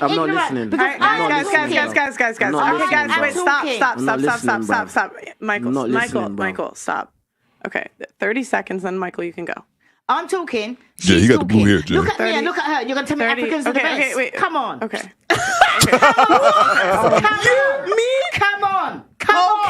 Make sense out of nonsense. Okay. Come on. Okay. So you said look at you as in you, and then look at me as in me. You're saying single mums are average, right? And then you're a single mum, and you're a lot older than me, and you're saying look at you and look at me. Seriously, auntie. Are we going to be realistic right now? Africans are the best, right? Africans are the best, right? You're going to put yourself up against me. Now, I was asking Richie. Hang on. I was asking Richards. King Richards. Sorry, I don't know. Say it properly. King Richard, the African man. Esther, wait. Okay. That's a violation. Don't disrespect African people. No one has ever disrespected you're disrespecting African people. No, I'm not. You are disrespecting African people. I'm not disrespect African people. Because you are not African. He is here saying that African people are the best, right? I'm not disputing his point of view. I'm going by what's on the stage, and I'm saying, look at you. Right, with your knowledge and your Africanness, and look at me, and you're going to tell me that Africans are the best. I'm not saying that what he's saying is wrong. I'm saying talk about what we've got here. Talk about the sense. Talk about the brain work. Talk about the educational and the professional speaking. Okay, we have heard. Come on. Okay. All right, I'm gonna. Aunt Jenny shut her down quick. She didn't say shit though, did she? Okay, guys, like the video, subscribe to the channel. And especially that is the most important metric that YouTube uses to push out this content. So, Say and Steer. They're going to read chats. I think we're going to skip. UK, I think we skip over the chats for a second. I'll just fast forward through this a little bit. Destiny finally embracing British. The chats, when she read off the chats, though, they are kind of funny because Pearly just reads them. Whatever gets said. She's like, she apologized. I'm sorry if they roast you in the chat. I'm just reading them. We would actually start. Destiny finally embracing British culture. He looks. Stop that train of thought. I think that's what happened. There was a misunderstanding. Let me pause this. Move it around a little bit. What's going on? What's it? Celeste? Is that it, Celeste? Yeah, Aunt Jenny's going off smoking talk. Yeah, she was. I'm just rewinding a little bit. All right, there we go. And the end of her reading those super chats. Appreciate all y'all spending your Saturday with your boy too, man. Hold on, let me get an air horn for the chat, man. The Do Better Squad, we in here, we growing. Styles Point 973. Remember when it was only 5 of us in here? Told you, bro. Is Vosh, friend or foe? Speaking of that, how many people in here? House Phone, does this channel Hit have that like members and mods? Yes, we do. Sign up. Corin, stop taking oh, this was from earlier. Okay, so next question. Okay. I didn't get to say nothing. Oh, okay. Oh, I'm sorry. Go ahead. And then after him, can I just add something on really quickly? Okay. Go ahead, Michael. All right, so is this mic even working? I don't even know. It does. We can hear you. All right, so basically, like, the reason why I said Africans are the best, because, like, at the end of the day, in that little back and forth, you said something along the lines of, oh, yeah, you're African, don't tell me nothing, I'm Caribbean, and I'm going to finish what I'm saying. And the way you said it, it came across as, like, it came across offensive, innit? I didn't say that. You said something along the lines, not word for word, but something along them lines, and that's why I said Africa's the best. I didn't say it in a way as putting down Caribbeans, but I said it as like a stop, so that like we would actually start to think about what we're saying, and then it just went all mad from there. But at the end of the day, like, I just feel like people just say a lot of stuff and just need to think about what they're saying. When they rewind it, they will say I didn't say anything about Africans. No, that's not what I said. No, you're not listening. No, I said that you said you are African. Better. No, I never said that. Bro, did you hear what I just said? Go ahead. No, but did you hear what I just said? Repeat it, just in case I got it wrong. Go ahead. You did obviously get it wrong. Explain again then, so I'll get it right. Bro, I don't know what your energy's about. Because you keep on calling me bro, I'm a woman. Facts, man. Bang! Bang! It's good. And this is part of the reason why they had another issue with King Rich. It's like, dude, I'll rock you with your concept. Dude, that's a woman. Stop calling her bro. I call Beanie bro, Swift bro. When Janessa comes up in the chat, I don't call her bro. It's not that hard of a concept. And I saw a comment on another channel where I believe it was China Channel, where a guy said, I made a comment to King Richards telling him like he needs to watch, saying that to the women. And I guess he said King Richards replied to him like, so what? I was like, dude, come on now, man. It's some sense, man. I've not got balls. You might think I have, but I ain't. So I'm asking you. I didn't understand what you said in the first place. Bro, you're so just hyped for no reason. Again. You're just hyped for no reason. Explain it to me again. You're too hyped. To be honest, I think honestly, and I won't call you bro ever again. I think honestly that you're too hyped for no reason, bro. To be honest, like you're just hyped for no reason. And your proof is? Well, everyone can rewind and watch it and see you just hyped. Okay, wait, hold on. Reason, I think he said something. It sounded like you were disrespecting him for being African. And he's like, Africans are the best, not to shit on you for being Caribbean, but because he wanted to like stop that train of thought. I think that's what happened. There was a misunderstanding. He misunderstood what I said. I think there was when he said that Africans are the best, I thought, why is he coming about that? Well, probably because he felt like you were attacking him on that. But I think, yeah, I do think that was more of a misunderstanding as well. But her point does still stand. If Africans are the best, she was talking about the representation in the room, which was. It's Esther and her glued up forehead. Best friends are African. I just want to talk about. I just want to talk about. That don't mean white people. So I have another. Okay. We like Africans and Caribbean. Everyone's cool. Okay. And white people. Yeah, white people too. You know, everyone. Thank you. I just think people. Everyone needs to just be careful how you speak because people will take offense. Like if you say things in a certain type of way or anything like that, people will take offense. Especially Caribbean people. Maybe people need to listen carefully. No. Everyone needs to be careful what they say. They need to be careful. Be careful what you say, man. Let's disagree. Please, can I okay. Nah, because I don't know, can't overpower me. Listen, we're not going back last time. This is a different podcast, Esther. Get over it. Get over yourself, Esther. This is a different podcast. Stop bringing up the past. Stop bringing up the past. Move on. Move on, Esther. Another podcast. Move on. Auntie, okay. Please. Okay. Auntie Jenny was on one, but I still think it's justified though, man. And I may be biased because Auntie Jenny, she is sub to the channel, but I think she's right about that though. Esther making everything about her. She wants to bring up old times, the times that she felt slighted, that she felt disrespected. It's annoying. I'm going to give her a chance to respond just because you've talked a lot. Do you want to say? Thank you. Yeah, so what I was just trying to say is... Can you speak on the mic? Yeah. I think her microphone might be off. Is she muted? Oh, can you not hear me? Okay, there.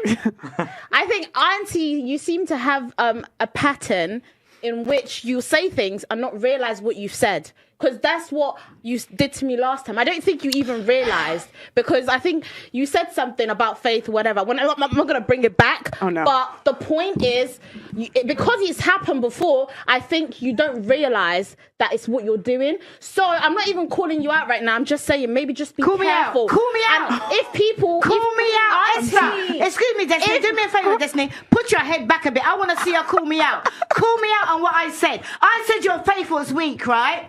Right, let's go there. You want to go back in the past to embarrass yourself again? Do you want to scream? Is this what you want? Let's go. We on the street. Oh my God, Auntie. Go ahead. Call me out. Get over it. You brought it up. Get over yourself. I'm not bringing back the past. We've been there. Talk. We've done that. Auntie, let's this is something different. Okay. Let's I'm listening. Talk. Please. Talk. Okay, guys, screaming match all the time. Okay, guys. All I'm just saying is clearly you even offended him. And I'm just saying, maybe sometimes just listen to people. When they're saying they're offended by what you say, maybe just stop and think, what Tell have me I said? exactly what I said that offended him. Tell me exactly what I said. Okay, guys. Esther, stop, Auntie, stop. Esther, Auntie, stop. Okay, we're going to talk about anything else. Wait, can I do a thing on the average thing real quick? Because we were talking about that for real. Fine. Okay. Fine. Yeah, can I add after you one bit I was going to say? Okay. Well, it's not my show, so whatever's allowed. Okay, so the reason why when somebody calls somebody average, that's usually perceived to be an insult, right? I think we hear it that way, we give it that way. Nobody's ever told somebody that their average is like a nice thing to say to somebody. Now we can say that like, oh well, average is most people are average, kind of, but also not really, right? If you look at like an average person has 1.9 legs because some people are missing legs, but no human has 1.9 legs. You either have 2 or 1, right? Destiny, when we what are look you at who talking we about? are as people, there are some things that we excel at, and there are some things that we don't do anything at. So I think that's why we never feel average, right? Because we're above average, hopefully, at whatever our competency is in. So when you say that somebody's average, it's always going to be perceived as an insult. So I'm sure that Camilla or anybody else, you guys all had crazy degree. You guys are all more educated than I am, right? I'm sure that on a whole, you might be an average person, but you're not going to perceive yourself that way because you push yourself forward in some areas that make you not average, and hopefully you're looking for other people that plug into that. That was those, funny. Above average areas. You know what? Can I just add a comment was made towards me being average? I just want to say, it's not about even my degree, it's not about my master's. It's about what I've overcome and achieved in this life that makes me a survivor and above average. No, it doesn't. I have been homeless on the street. That doesn't I'm matter. sitting here today and not representing that. My struggle, my success makes me above average. And no, it doesn't. Nobody can't tell me that I'm not. I just because did. If that's what I need to tell myself to get up in the morning and do my shit, that's what's going to have to happen. That's all well and good. Okay, can I add on to that, please? That's all well and good. One second, because I did want to say something. Hold on, bro. Hold on, bro. No, listen. One second. Listen. One second. No, it's not your show. Shut up. Stop. Don't listen. I never disrespect you. You do not disrespect me because I will not tolerate disrespect from no one. I'm not them, bro. You disrespected me, so I've got a reason. Don't talk to me like that, bro. Stop. I just told you to stop. I just told you to stop talking. Guys. I was gonna give you a chance, but you can't. Come on. Wow. 30 seconds. Go. Wow. 30 seconds, and then you. 30 seconds. She just can't stop talking. Can't stop. Go. Anyway. I can't remember. She just threw me off. Okay. I can't remember. Okay. It was just so funny, like. Okay. Like, I don't know what's going on in this. We were talking about average. We were talking about being average. It was an average conversation. It was an average conversation. Guys. All right, cool. What was it? Oh, wait.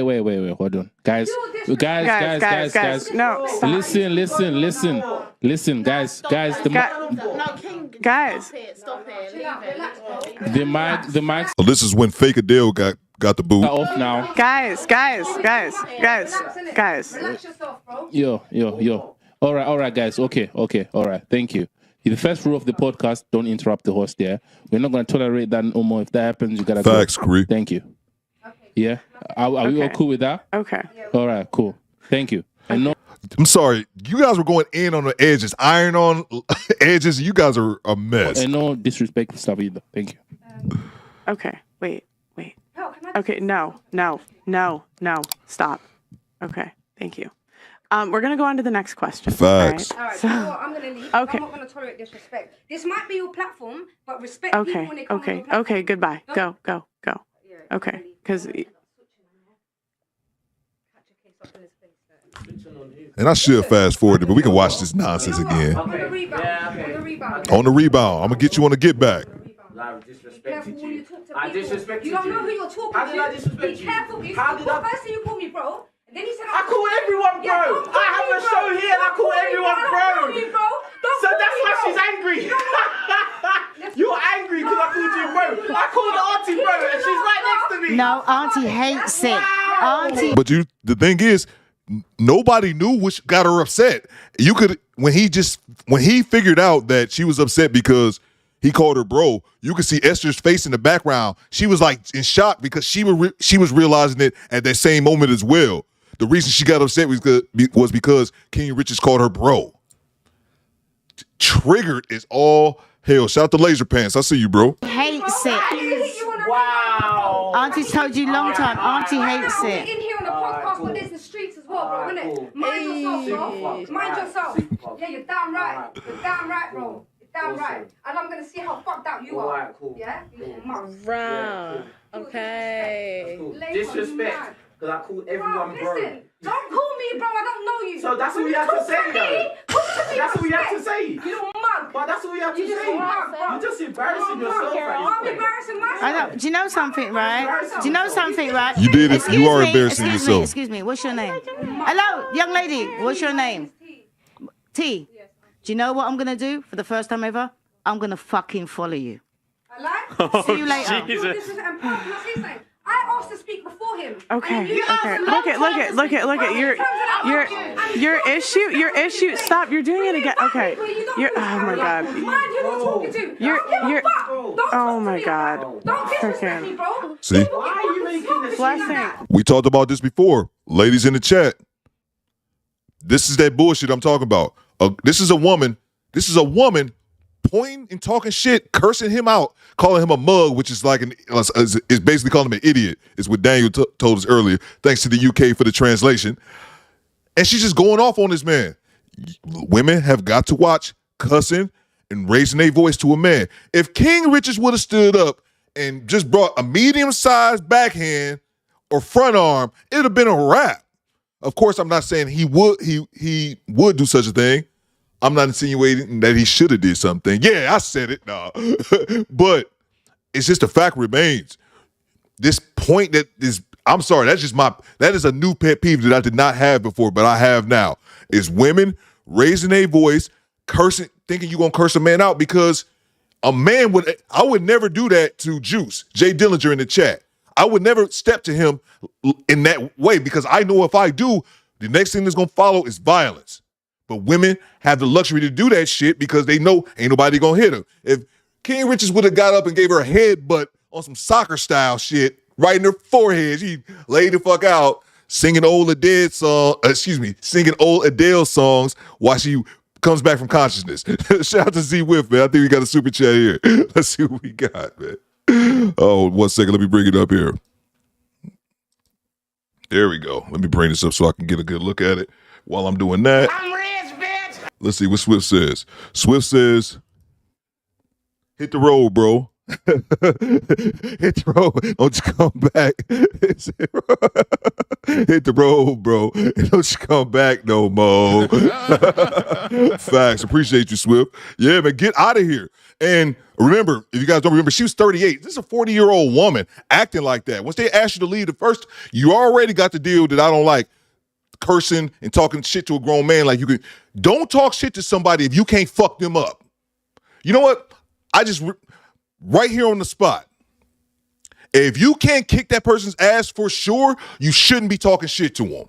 It's common sense. There's no way I'm going to walk up to Laser Pants and start bumping my gums like that. But women feel, not entitled, but women feel that this type of behavior is acceptable. And then once they get struck down and get a good hard lesson, a man slapped their ass once, then Then she be lying on the ground crying like, why is nobody helping me out? This is insane to me. Oh, and then, I'm sorry, the last thing I wanted to say was that she should have left. She's been kicked out 5 minutes ago. She's going to keep coming back. She's going to keep coming back. Now, this is where it's just all attention, in my opinion. You want attention. You know that the cameras are rolling, and now you can get a bit of clout from it. Just my opinion. Y'all let me know in the chat. That's why you're a fucking mug, bro. Oh, my. And you're lucky we're in there. I'll smoke you myself, you dickhead. And she just talking about smoking. See, that's the shit I'm talking about. Saying that you gonna kill me? See? This shit that don't go down between men. This don't go down between men like this, man. This irritates me. Let's go. We didn't end this part, so. You fucking dumb. You fucking little mug. Wow. Yeah, you're damn right, wow. Teach you a lesson next time when you're fucking talking to your mug. Young lady. I'm gonna see how gangster you are. Chasing pavements. I'm gonna hit you up. See where we're at? I'm gonna hit you up, bro. This is live right now. This is live right now.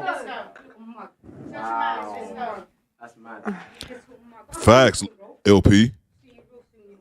Shut your mouth. Let's go. You so Harpo the baby, says Juice. You keep over talking. Get out. You funny, Swift. Oh. See, she leave, yo. Oh my God! Get out! Get the fuck out of my apartment! Get out! Oh my! Oh my God! Oh my God! Okay, hold on. Can I just, for my own safety, who are we allowed to call bro here, and who are we not allowed to call bro? I just want to know.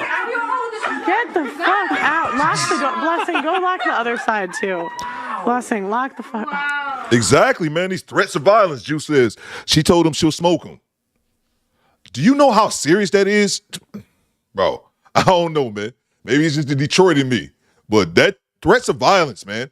Threats, not even violence in itself. Violence in itself can escalate. That's why I've never been a fan of violence, because being where I'm from, I've seen how that how that plays out, man. Violence escalates. So, but even the threat of violence is enough to make violence ensue. And it just amazes me that women operate this way, man. Amazing that they think they can talk to men like this. Yo, the only reason was because she kept interrupting me. Jesus Christ. Facts, Sheila. Look, I don't. Oh my God. What? Can you go check? Just go double check. Go. Facts, Jay. No, but okay, that's fair enough. But listen, look at the difference. That has never I've never had anyone walk off or kicked out. I think best is we move on quick. But think about it. What did I actually say that was disrespectful to her? Okay. Yeah. But she's saying Oh yeah, we say dickhead over here too. Yeah. Okay. You were antagonizing the situation. You kept going. Okay. We're gonna guys. Okay. Is she gonna be like waiting outside for it? Bro, I'm a little scared. I don't want to die in line. You know what's crazy? We were supposed to have security. Sleep with your eyes closed We were supposed tonight. to have security tonight, and it didn't. I was like, Facts. Op says I don't take those type of threats lightly. Yeah, man. Yeah, I can't just shake that shit off. Facts. We don't play that in Detroit. Hurricane. You in the D2? Oh man, I didn't know. I seen you in here a bunch. I didn't know you was in the D2. Let me know, Hurricane. But yeah, I don't play with that shit, man. I don't play with that shit. That, man, yeah. Like I said, I've never been a street dude, but even still, not being a street dude, I'm still a man. So if you threaten me, man, you gonna have a goddamn problem. I was trying to think of the time that I've had. I might have told that story. I bumped into a dude a few years ago at the gas station, at the damn store, and he was drunk. He was obviously drunk. And I was walking to my car, about to get in my car, and it's late at night.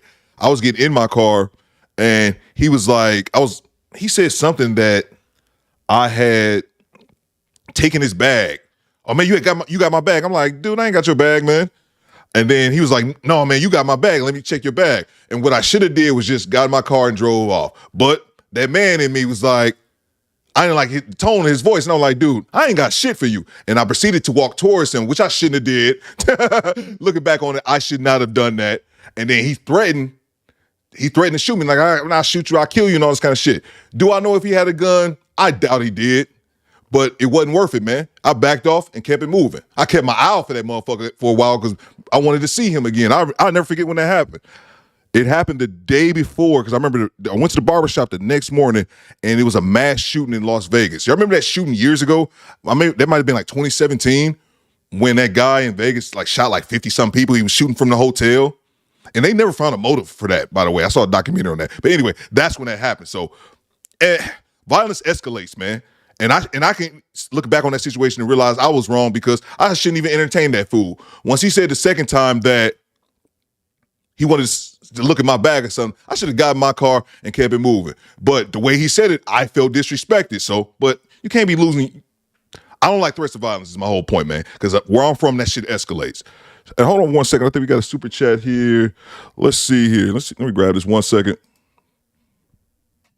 Claus, shout out to Claus. Appreciate it, man. I'm rich, bitch. Claus says, woman up. Let's see. Woman up to say 30. Woman up to 30 say good man is hard to find. But over 30, women say a hard man is good to find. Yeah, man. Yeah. Over 30 women say man is hard to find. Yeah. It's ridiculous. They all say it, man. They all say it. And a good man is not hard to find. What's hard for them is finding a good man that they're into, because the guy who's a good guy, who's an upstanding citizen who will handle all his responsibilities, he might be boring. He don't make them tingle like Mr. Samuels would always say. I appreciate the super chat. Nah, that's scary. I'm sorry. I was scared. Yeah. The only reason I was gonna let her talk is the crazy thing, but she kept interrupting me, and I was just like, if you're gonna keep interrupting me, you have to go. Like, I don't. I don't think she could hear you, honestly. And you didn't call her name as well. No, she could hear. She just kept. I give up. She just got triggered and went off. You know, Esther, they're saying that Esther's the sane one in this podcast. Wow. Sheila, you stupid. Okay, I can't believe Auntie Jenny was worse than me. Just saying. Okay, hold on. We shouldn't shit talk anybody if they're not here. Okay. I'm not trying to be fair. Look at. I didn't think anyone was that crazy until she started. Yeah. Okay. Shout out to Max Love. I actually didn't think it was that bad, but I guess. I just want to know why she's so mad that I called her broke when I call everyone broke. Facts, Max Love. He says lived in South Central LA for a while. Y'all don't tell somebody that they're going to get smoked unless you're willing to get smoked. Facts, man. Facts. And I said that before, man. I'm not a man of violence. I don't believe in violence, but you can't go around threatening motherfuckers, man. You cannot do that shit. Threatening people will get you killed. That dude who threatened me at the store, I went back looking for him. And I'm not even a street dude. But if you man enough to threaten me, I want to see you when you cold stone sober and see if you still got that same goddamn heart. Because my man was yip yapping and I was bent over now you just made me think of something else in that situation. My man was yip yapping and I was bent over in his car. And then once I stepped to him, I got on the pavement and we were at the same level, and he realized I was taller, I was bigger than him. That's what it was. Now that I think, I just realized that when he saw my size, I was much bigger than him. And then he was like, oh yeah, nigga, I'm gonna shoot you, yeah. But yeah, man, that shit is not, I thought maybe it was just me in Detroit. No, man, you can't go around here threatening motherfuckers, man. That shit will get your head blown off. It's like it's just a respect thing. It's like your elders. Like I just would never. I didn't know. She was old though. Sorry. Yeah, it's just like I just wouldn't call people that. But I don't think. Wow. I'm sorry. Wow, this is crazy. Did you guys see this one? Brandon says I was at the hotel on that Vegas shooting. I left the day before that happened. Wow. That's insane, man. That is. Whew. That's insane, y'all. That's crazy, bro. You got out of there just in time. Yeah, man. That's insane, Brandon. Glad you was safe, bro. Yeah, because I think he ended up killing like 50-something people. Then I watched a documentary on that, and they never found a motive for my man. They never found a motive why, he shot all those people. That was just more. All these years later, they still don't know. Wow, that's crazy, man. Glad you was all right, Brandon. No, I don't think you meant it like that. No, I think they were already upset, and then him saying "bro" was just like a timid. But if they were cool and they were calling each other "bro," I don't think they would. You can sit either. It doesn't matter. Yeah. And I think it's because you kept antagonizing the situation. How? She was like, "Don't call me bro." You're like, "All right, bro." Did I? Yeah. But that's the thing. I don't even think when I'm speaking, like it's just my vernacular. That's just how I speak, innit? Like, so I'm not even thinking like, oh yeah, I'm trying to push her buttons. Like all my thing is that let me say something, because at this point I've said the least out of everybody. Do you get what I'm saying? So I was just trying to have. But Auntie said the most. Yeah, but she wasn't the one talking. Yeah, but she wasn't the one talking at that moment. At that moment, exactly. That's the moment. No, she got triggered for nothing. Like you said, they didn't even know what upset her. She just got triggered for nothing. But we're gonna play the clip that I have when these three, Aunt Jenny, King Riches, and Fake Adele, all got on the same call, so we get to hear right from the horse's mouth. She full of shit. I already give you that preview. Clodagh says, if a female, I know Clodagh said in his other chat, he used to be in the streets. Clodagh says, if a female was to tell me that I have a female, they would tell me that I would have a female that I would send to go handle that situation, if you know what I mean, in my younger years. Facts, man. It's mind-boggling to me, man. It's mind-boggling to me. I think I said that story, and I won't go further into it, but I said it before a time when I was in the military, and I used to go out with these guys who were from Mississippi and Louisiana, and we would go out to the club, and they would go out to the club. We were overseas, and thankfully we weren't in the States at the time. So when we go being overseas, it always led to fist fights. Thankfully we wasn't in the States, it would have led to something else. But I started noticing every time we would go to the club, not only would they go to the club, they would get into it with people, but they would go to the club looking to get into it with people. And it just blew my mind, man. Like I said, a couple of them was Mississippi, one was from Louisiana. And me being from Detroit, I'm like, what the hell is wrong with y'all, man? And I'm only 23 at the time. Like, I already knew how the streets get down. So I had to stop rocking with them because of that. Yeah, man, facts. So we're gonna. I'm gonna she's try to hood. go on to the next topic. Yeah, what are we doing now? Okay, so I was. Are we still live? Are we still live? Yeah, we're live. But that was amazing. Got a lot of good clips out of that one. Okay. This is mad. Oh my God, that's gonna be on World Can you turn this? Can you turn World this Star mic Hip Hop. This is too much. Yeah. That was mad. Oh, blessings Facts, telling Will. what you guys. That's said, crazy, yeah. Brandon. You know the crazy Destiny. The crazy thing is, I've never had a kick out. I've made it a whole year almost. I've never had anyone walk out. You brought that kick out. Miami energy back. I know. I was like, what the hell? Oh my gosh. Is the Miami of Oh, she Europe? won't be here long, What? Swift. Is London the Miami of Europe? No. Okay. Okay. Yeah, that's crazy, Brandon. I just feel like this is such a lame question to follow that. I was going to say, can women respect a man that they make more money than you guys? I'm gonna pause it for a second, 'cause we already saw this. I just wanted to see Esther get kicked out again. That's it. We can skip through all of this. We already see this. Is Esther get kicked out in this clip? Most women. Probably not, but people at 50 are dating for different things. Okay. Right? Just because certain possessions we have may disappear does not mean our value as I don't care that. I'm running the show. We gonna stop it there. I still got one more video. Damn, it's dark in here. I probably should turn my light out. Turn this light on. Swift says off topic, but I already knew. As soon as I saw stir fry, off topic, the stir fry I'm making broccoli, water, chestnuts, green egg. You know what this remind me of, Swift? I got beans, greens, potatoes, tomatoes. That's what I was thinking. Look, Swift said it in the chat. I was just thinking it. You had already said it. Swift, you stupid, man. Hi, Aunt Jenny just finished. Phil, man, what's going on, Aunt Jenny? What's going on, Aunt Jenny? We were just reacting to some more of you guys' content. Give me 1 second here. I think I just saw super chat. Shout out to Claus. I'm rich, bitch. Appreciate the super chat, man. Claus says, if men really are the problem, why do women chase us? Bang! Bang! It's good. Man, I appreciate the super chat, man. That's a great question. That's a great question.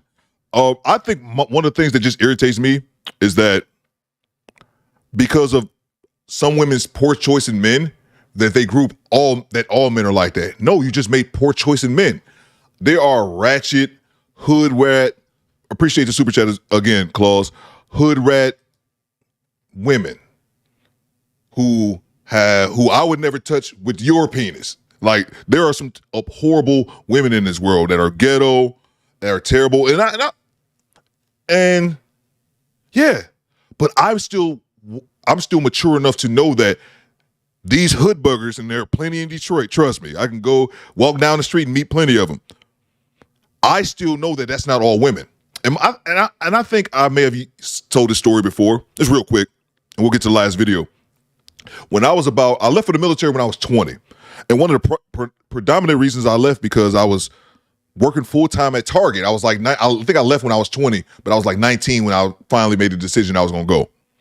And I was 19, living with my aunt, working full-time, and I didn't have a car, and I felt like a bit of a bum. And I remember talking to my dad one day. I think I said this. There was this girl down the street from me. She was like 21 and she already had a baby, and that just turned me off. She was sexy too. She already had a baby. It was just like gross. But I told my dad one day, like, man, it ain't nothing but all these little hood rats around here. It's just nothing but hood buggers. That's all these chicks out here. I remember my dad looking at me like I was crazy. Like, yeah, right, bro. And I'm like, what you mean? He was like, there's plenty of girls down there, Wayne State University downtown Detroit. There's plenty of good girls, nice girls that's down there without children and all that kind of shit. It's the women the women that you're looking at.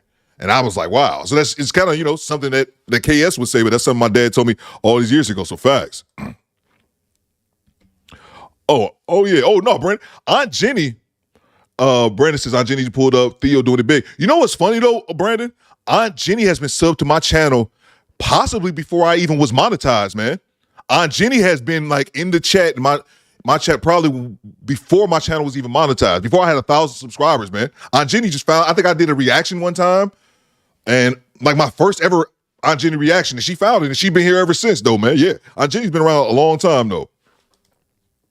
Let's see. So we'll get back to the clip. Let's see. I love the show. Oh yeah, Aunt Jenny's content is amazing. Let's see, Aunt Jenny, why did you follow Hyene out the door? She needs medicine and a therapist. Well, be Aunt Jenny, Aunt Jenny, she can let you know because we talked a little bit in the background, but she wants to let you know. But yeah, I think that was pretty funny. Let's see. So let me get to the last call. Let's see. Clodagh says it's not her fault. It's just how she was raised. Yeah. We'll get to the last video, and that's about a 15-minute conversation that happened between Aunt Jenny, King Riches, and Fake Adele. I think that's y'all call her Fake Adele. Hit that like button, y'all. Let's see here. Me not to say it and cool. I will never say it to you ever again. Simple. Like, simple, innit? Like, I didn't realize, like, listen, I didn't realize it was so serious to you. It is. I told you before. I told you the day before. I told you the morning. I told you this before the show. All right, cool. It's insulting. If you don't get it, if it wasn't insulting, you would be calling your mother that. Great point by Aunt Jenny. And the reason she said this, I think there was like a full hour call or something like that. I just seen like this 15-minute segment. But one of the things she asked her when they talk about this, bro, first of all, King Riches, this is not, I rock with your content, but this isn't something that really just needs to be addressed, bro. You got a pattern of calling everybody bro. You should stop doing it when it comes to women. I don't understand what's hard about that. Because Aunt Jenny would ask him, I don't think in this part, but she would ask him, do you call your mom bro or bruv? He would say, no, of course I don't. So what she was trying to get him to understand, which it seemed like he couldn't, and I just think he was being disingenuous, what she was trying to get him to understand is that even though you say that word all the time in your vernacular, if you can somehow figure out a way to filter it and not call your mom bruv, then you can do the same thing to me. It's just common sense. And I've seen enough of King Rich's content to know that he can understand that because he is himself a man of logic. Why would I call my mum bro? Why would I call my mum anything apart from mum? That is ridiculous. Oh my God. He missing it, Aunt Jenny. He not getting it. Let me ask the other lady on the line. Calling your mum anything other than mum would calling your mother anything other than mum, wouldn't that be like weird? Yeah, you should call your auntie. Would you call your auntie? Oh yeah, bro. You're not my auntie though. Oh my gosh. You're not though, but you're That not. is a problem. That is a problem. That is a problem with you young people. Michael, can I say the this? levels Is that of your name? respect. Your name Michael? No, listen. Let me just say this thing. I understand the respect level for elders. I understand that. And as I said already, I take it on board. I take accountability. You said not to call you bro because it's a respect thing. Okay, I take that on board. I take that L. Yeah, but you're not my auntie, bruv. So at the end of the day, you can say whatever you want. He just called her bro again. Hear what you're saying. Hear what you're saying. Hear what you just said to me. Hear what you just said to me. You are not my auntie, bruv. So that means that you can ask anybody on the chat about elders and aunties, especially as an African. Yeah, you have to respect your elders. You just call me bruv. At this point, yeah, I've taken accountability. And I told you, like, yes, the word bro will come out of my mouth sometimes, and it's by accident because that's just a common way I speak. It's not an insult. I'm expressing to you, and I'm telling you face to face. That's why I came on here. I'm not scared, bro. I'm not going to be scared. Let me explain something to you, right? Anytime you meet an older woman, can I say something? 1 second. Listen, look. Anytime you meet an older woman, look, let's not do this. Let's not go. Treat her like you would treat auntie. Auntie, 1 second, auntie, please. 1 second. Why do you keep it? Yeah, it's not just African people that do that. Please, I can't do this. But then you should know. I can't listen, please. Bro, I need to say something to you firstly, okay? I know she's exactly, not your mum, and I know she's not your aunt. Okay, we know that. However, she is your elder. Let me ask y'all something too. How old is King Riches? Because, and I asked that, I'm guessing I don't know. I don't know how old is he, because he's been on YouTube for a while, if I'm not mistaken. Like before Just Pearly blew up, he had his own channel. I think he crossed over into the Just Pearly universe, but he had his own channel established before Just Pearly was around. I don't know if Daniel's still in the chat, but how old is he? I was giving him I wasn't thinking he's probably 20s or maybe 30s. I don't know how old he is though. He's says King still learning because he's young and has to work on that. All right, it depends on his age. If King Rich is 30, I'm not giving him no pass. But if he I don't know. I guess it depends on how old he is. But to me, it's simple logic that he's refusing to understand, refusing to grasp. You don't call her bro, man. What's hard about that? That shouldn't be. And Jenny said it, and I'll say it again. If you can filter that out of your brain, not to call your mom bro or your aunt bro, it's not that serious, man. To me, it comes off as it's just something I said. You'll just have to get used to it. And it's like, dude, just don't do it. It's just a respect thing, man. So you should respect her. Daniel says late 20s, 28, I think. He's got to be no older than 25, about 29. I'm going to go with Daniel because I know Daniel's a mod over his channel. Late 20s, 28, I think. So to me, he's old enough. If he was 22, I would give him a pass. At 28, I'm sorry, bro. It's not that hard. I'll call him bro. I even do it in the chat. You'll see me salute the fellas, and then I usually give out hearts or hugs to the ladies, man. It's not. I've watched enough of his content to know that he has enough intellect to understand this simple concept. Let me know if I'm tripping, Daniel, but I think this is light work. This is light work. This is not something that requires a lot of critical thinking. Even us, in our culture, we have our parents who have their friends. They're not our aunties, but we call them auntie out of respect. I understand, yeah. Uncle out of respect. So we must have respect for our elders, and there's no ifs or buts about it. Okay? The second thing I want to say to you, because you lot keep making it out like I'm triggered about the word bro. No, I'm not. I'm from the hood. I was raised in the hood. We speak to each other like that every single day. Bro, bruv. When I was talking to you, I was saying bro, bruv. I talk the same way. Then why did you get mad? I don't have a problem with the word bro or bruv. Let's just be clear on that, okay? I'm going to tell you where I had the problem with you, okay? Where I had the problem with you is when I was sitting down, I was watching you addressing the other females that were sitting down. And the way you was addressing them was in a very rude and disrespectful way. Now, see, hold on. Stop the cap. Why you always lying? Well, we don't believe you. You need more people. King Riches barely even spoke during that segment. That's why I know what, Fake Adele is doing right now is cleanup. She's trying to damage control because she made herself look like an ass. She embarrassed herself on television. And now she's saying, King Riches wasn't saying anything during that segment. Juice says King Riches is a sophisticated Pookie. Ray. I don't know, man. I can't say. I would say, if I thought that way, I would say it. But I honestly, the times that I've seen him in the handful of videos that I've done on him, he seemed level-headed. He seemed level-headed, and he seemed like he was standing on this square. But the fact that he can't understand this, man, it's like, no, I think he's being a bit disingenuous, especially realizing his age in the chat. But this lady's full of it. She just got triggered. Realize again, going back to the moment, Esther and King Richards both realized at the same time what she was even upset about. This was well after she blew up. And don't forget that she was kicked out and kept coming back. At that point, it was just all about attention. So now she's trying to do a bit of damage control. It might not be rude and disrespectful to you, yeah, and it might be rude and not be rude and disrespectful to them, because everyone has their own levels of what they think, what they will tolerate and what they won't, and what they think is disrespectful and what they don't. But when it comes to me, my levels are up there. Okay? That no one's going to disrespect me in any way, shape or form. Never have, never will. My dad always taught me that. My dad always put that in me. And you see me for my respect, I would die for my respect. And I mean that literally. Literally, I would die for my respect. Okay? Because I've always been like that, and I'll always be like that. And alhamdulillah, I am like that. I wouldn't like to be any other way. Okay? Now, when I saw you speaking to those two girls, I sat there and I thought to myself, you know what? Maybe I should get up and leave now, because if he speaks to me like that, it's going to go peak. But he barely even spoke to her. That's what I'm saying. He conversed with him, and Aunt Jenny had a back and forth. He conversed with the woman that was to his right, the heavyset woman, but he barely even spoke. That's why he even said in the segment, like, "Can I speak now? Because I barely even talked." She's just looking. She's doing damage control at this point. Muslim Geechee says she got some black D and called it hood. Facts, man. Yeah, Facts, no one's going to talk to me like that. Can I ask you what? And one more thing, man. I hate the fact that this one, because me and this woman, she's 38, I'm 39. We're in the same age group. We're the same age. Someone your age talking about that hood shit, but she says it in a way, like I say, I'm from the hood. I'm quick to admit it. But I don't say it as a way of glorifying it. It's just it's the environment that I'm from. But I'm from the hood.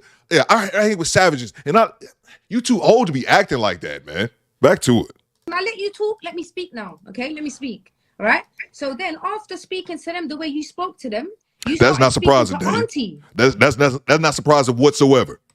And then you started disrespecting her, something about Africa, whatever. I never heard her say what you said she said.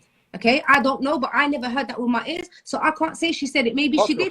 Maybe Michael, listen. I'm listening to you. Let me finish. Drive safe, Let's not make what happened last time happen again. Yeah, let's get away from that. Yeah. So when I was speaking to you, and then you start, when you were speaking to her, the way you were speaking to her, I was like, wow, like she's an older woman that could be like my aunt or my mum, and the way you're talking to her is bang out of order, and you shouldn't really speak to her like that. Then I started. So first I saw you speaking to the two girls, then I saw you speaking to her, and then I thought, okay, he best not speak to me like that.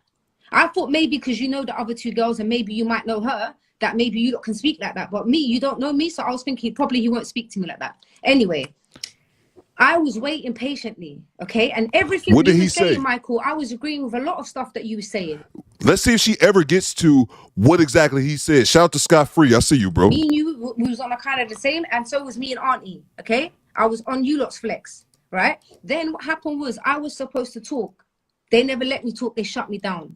Then I let one person go in front of me, two people go in front of me, three people go in front of me, and then I said, when that person finishes, please, may I add on what I wanted to add on from before? Okay, then what you did, you jumped in next, and I'm like, so I was like, nah, like, you know what, I was supposed to, and then you started going, what? Nah, bro, you talking too much, like, what? You've never met me, you don't know nothing about me, and you're talking to me like that. I'm older than you, I did not disrespect you, and it was my turn, and you made it out like I cut you off, when in fact you went in front of me. That's what I didn't like. And then when you spoke to me like that, that's when I felt the fire in my chest come up, and I thought, you know what? Like I'm starting to get heated, and I know me, I don't want to go from 0 to 1,000, because when I get like that, I just see red. There's no stopping me. I don't see nothing. If the police can be standing there, and I won't see them.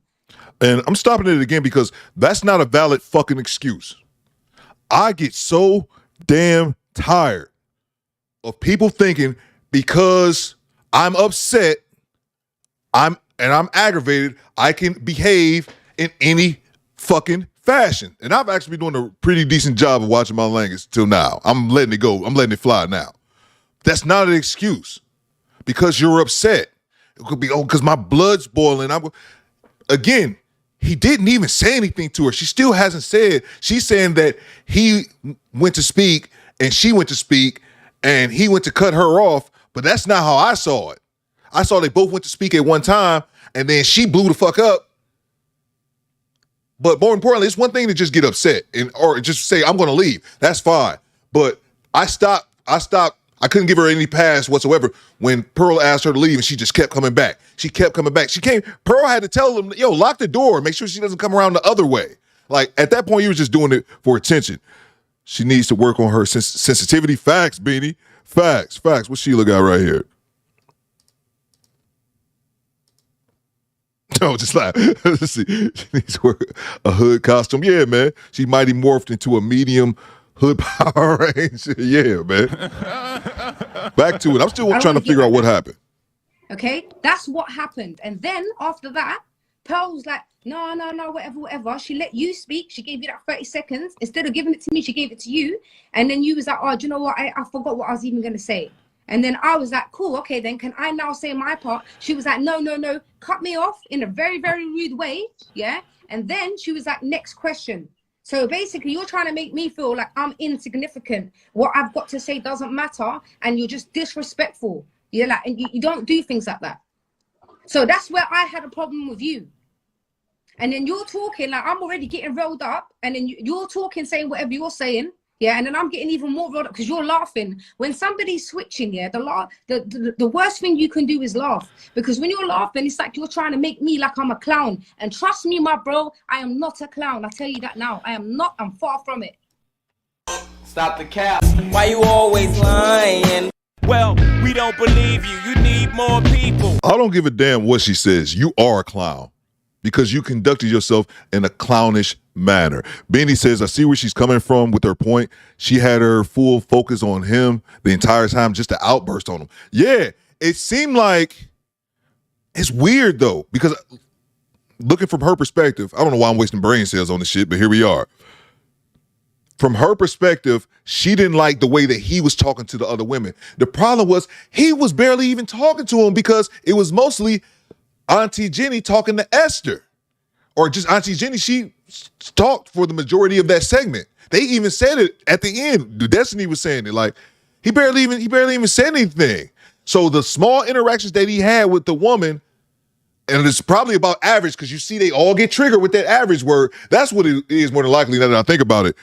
Him talking to the heavyset woman, just letting her know that she's likely average as well, is probably what triggered her. Exactly, like Daniel said it right there in the chat. You acted like a clown. You didn't miss. I know I've said it 2 or 3 times already. Miss me with that tough talk. Miss me with that tough talk, man. The ones who got to do the yapping is always the ones who don't. The ones doing the yapping never the ones do the scrapping. What Hov says, and we was talking about Jay-Z, Jay Dillinger. You know the type, loud as a motorbike, but wouldn't bust a grape in a fruit fight. Yeah, man. Back to it. So all I ask of you is when you talk to me, if you talk to other people and they accept it, fair on them. But when you're speaking to me, speak to me with respect. You can call me bro if you want. If me and you are on a cool level, we can call it bro, cuz, whatever. It's cool. But just talk to me with respect. That's all I'm asking. I'm not these other girls. There you go, Swift. And the thing is, people are like, oh, she's so ghetto. Oh, she's so... Look, at the end of the day, I was born in the ghetto. I never chose to be born in the ghetto. See how she keep bringing that shit up. Savages. I never chose to be raised with savages. Okay, but at least, I changed my life. I went to college. I went to university. I got my degree. I'm doing my music. I got married. Can I please say something? You've gone on for a long time. Can I please say something, please? Facts. Go on. Respectfully. Go on. Like, all right, I hear everything you're saying, yeah? I can only control what I do, all right? And in everything you said, you know what? Looking back, because I've watched that video about 5 times today, yeah? And yes, you did wait for your turn. This is all I'm going to talk about, what happened between me and you. I'm not going to talk about what happened with Pearl. I'm going to talk about me and you, right? Mm-hmm. So, was it you waited for your turn, I said something, then the woman said something, and then you wanted to say something after. I just wanted to rebuttal what that woman said because there was a key point I was gonna make. Yeah, and up to that point, we have to be honest. I hadn't spoke that much. He had. If you watch the video back, and if you watch anybody's reaction videos, because quite a few people have done reaction videos to that. If you look at it objectively, without bias, you will see King Rich's hardly spoke. And what he was about to speak on, he was going to rebuttal that my sexy is strong says the average word should not be triggering, be this triggering. And it is. And you are 100% right. And that goes back to the point I was about to make. He was talking to the heavyset woman. The heavyset woman had just made this bold ass statement about how she wasn't average. That's what he was about to speak on. And I think she attempted to interject and he wanted to respond to her. This is nothing, man. This lady blew up over nothing. And now she's created the scenarios and all this disrespect. This, man, I might have to start saying this in my video. This implied disrespect, because it doesn't have to be disrespect. Shout out to Don Roach. I see you. It doesn't have to be actual disrespect. Sheila, I hope you in the house warm. That's cold as shit up here. It doesn't have to be actual disrespect. It's the implied disrespect. And to me, that sets a dangerous precedent, because now anybody can blow up off the slightest, of the slightest perceived slight of the notion, of a perceived slight is a bit ridiculous. We'll get back to it. To that point, right? And also, I am somebody that does shows in that place. I'm not just a random guest, bro. Like, I apologize. I shouldn't have called you bro. See, it just comes out. No, it's fine. It's fine. You can call me bro. It's not a problem. All right, cool. So basically, like, I'm not a random guest. I'm a part of what is going on there. So this is the reason why Pearl will feel like, yeah, if King Richards has something to say, then it's more than likely going to be something that should be said. Do you get what I'm saying? It wasn't it's not necessarily a disrespect to you, or we're trying to be horrible to you or something like that. It wasn't like that. I was literally going to make one point to rebuttal her, and yes, you was going to have your say. Do you get what I'm saying? And up to that point, you had spoke more than me. And up to that point, Auntie has spoke a lot. And you can ask anybody that watched that video, anyone that's done reaction videos on that video last night, Auntie spoke the most up to that point. Yeah, and I spoke the least. Okay. To the point where people in the chat were saying, "Oh, King Richards is just waiting to say something." Yeah, and then okay, boom, that is that point. Yeah. Then the second point is when you was trying to interject, because you had waited your turn, and I understand that. Yeah, I said, "Hold on, bro. That's all I said. No, but listen, listen. No, don't try to listen. I didn't interrupt Michael, don't try to play it down. Don't try to play it down. He just explained himself. I'm telling, it was a waste of breath, man. She didn't hear anything he said, and then he let her speak. And then once given the floor, she comes to take it right back from him. And shout out to Mona D. Mona D has on here, I just lost it. Become a channel member. That's what I wanted to say. Back to the video. It's the I way said, hold on, bro. Bro, we can play it. I've got it right here. We can play it. We don't have to guess. Bro. Yeah, play it. I've played it to bare people, and they've all said to me, you was rude. Every single one of them. But obviously they're going to say that because that's your friends. No, exactly. No. Listen, my friends are real, bro. They won't like. So what? They'll tell me I'm in the wrong. Okay, cool. Fair enough. Fair enough. Yeah. But what I said to you was, hold on, bro. You talked a lot. That's the exact words I said. But I never even talked a lot, though. But anyway, go on. Yeah, but that's all I said to you. And then that's when you started getting hyped. Now, at the end of the day, from my point of view, from where I come from, someone saying, hold on to you talked a lot, is not some mad disrespect. We're on a podcast. A podcast is going to get lively. People are going to talk loud. People are going to talk over each other. That's what happens. It's not something that the next thing, because someone talked over you or something like that, now is threats of violence. Exactly. I'm sorry. That's just ridiculous. And I come from South. I'm going to let you finish. Like, I'm not I'm going to talk. Listen. I'm not no nerdy. I don't know. Like, obviously, I don't know what you're into or who you're with. Like, cool. That's your thing, innit? Yeah. But where I come from, like, that is not a big thing. Do you get what I'm saying? We talk. First of all, shout out to the homie Beanie. Bang! It's good. Beanie just signed up for the channel membership. Welcome to the Do Better Squad, cuz. And I've been meaning to say this every live, but I always forget. I appreciate the super chats, the Cash App donations. All those are super dope. One thing I would love to do once a show, I probably shouldn't have said it 2.5 hours into this show, but one of the things that I wanted to would like to have if one person joined the membership of show. One, we just got our one with Beatty, and it's only $3. It ain't like, damn, Theo, he's $50 a month. Hell no, $3. Holla at your boy. Let's see if we can get another one before we get out of here. Join the Do Better Squad. But this lady's full of shit. This lady's just full of shit. And now we're going to get into the threat of violence. Shout out to Beanie. Make sure y'all show Beanie some love down there in the chat. Appreciate you, bro. Talk lively. I'm a host. I have my own podcast, successful podcast, and it's rising. Oh, I'm sorry, Swift. You said something else as well. You said, did he just refer to himself as in the third person? Yes, he did, Swift. And Theo Coop does it all the time. It's one of the few benefits I think of being a podcaster. I speak to myself in the third person all the goddamn time on this channel. I love it because it's something I would never do in regular life. I would never be at the supermarket like, you know who I am, bitch, I'm Theo Coop. But I say it all the time. Theo Coop doesn't like weave queens. I do it all the time, and I love it. I'll do it again. Theo Coop. It's him. Back to it. Yeah, and I moderate this kind of stuff all the time. That's gonna happen. It doesn't warrant threats of violence, and I just thought that was ridiculous. Like at the end of the day, I didn't call you names. I didn't threaten you. He didn't raise his voice. Stand up. Like the way you acted was like, it was, bruh. Like at the end of the day, I'm not even gonna say nothing. You just have to look at it back yourself. So for anyone to say that, oh yeah, King Richie's was rude enough to warrant that, bro. Like that's weird. I legitimately don't think I didn't even get up out of my seat, and I didn't call you any names at all. I said, bro, and I said, you've talked a lot. That's all I said. And now all I'm hearing is you use disrespectful. Is that really disrespect on a podcast? Bang! Bang! It's good! Disrespect on a podcast. No, it's not. She got triggered. That's all it was. She got triggered, and she got triggered because she didn't like the way that, I need to scoot over a little bit. She didn't like, I keep rolling this way. She didn't like the way that he, quote unquote, talked to those other women, but he barely even talked to them. She was looking to get triggered. She was looking for a reason. Someone said it earlier. She was probably giving him the death glare and didn't even realize it. All right, cool. Are you finished now? Oh man, hold on. We got another one. See, man, shout out to the Do Better Squad, man.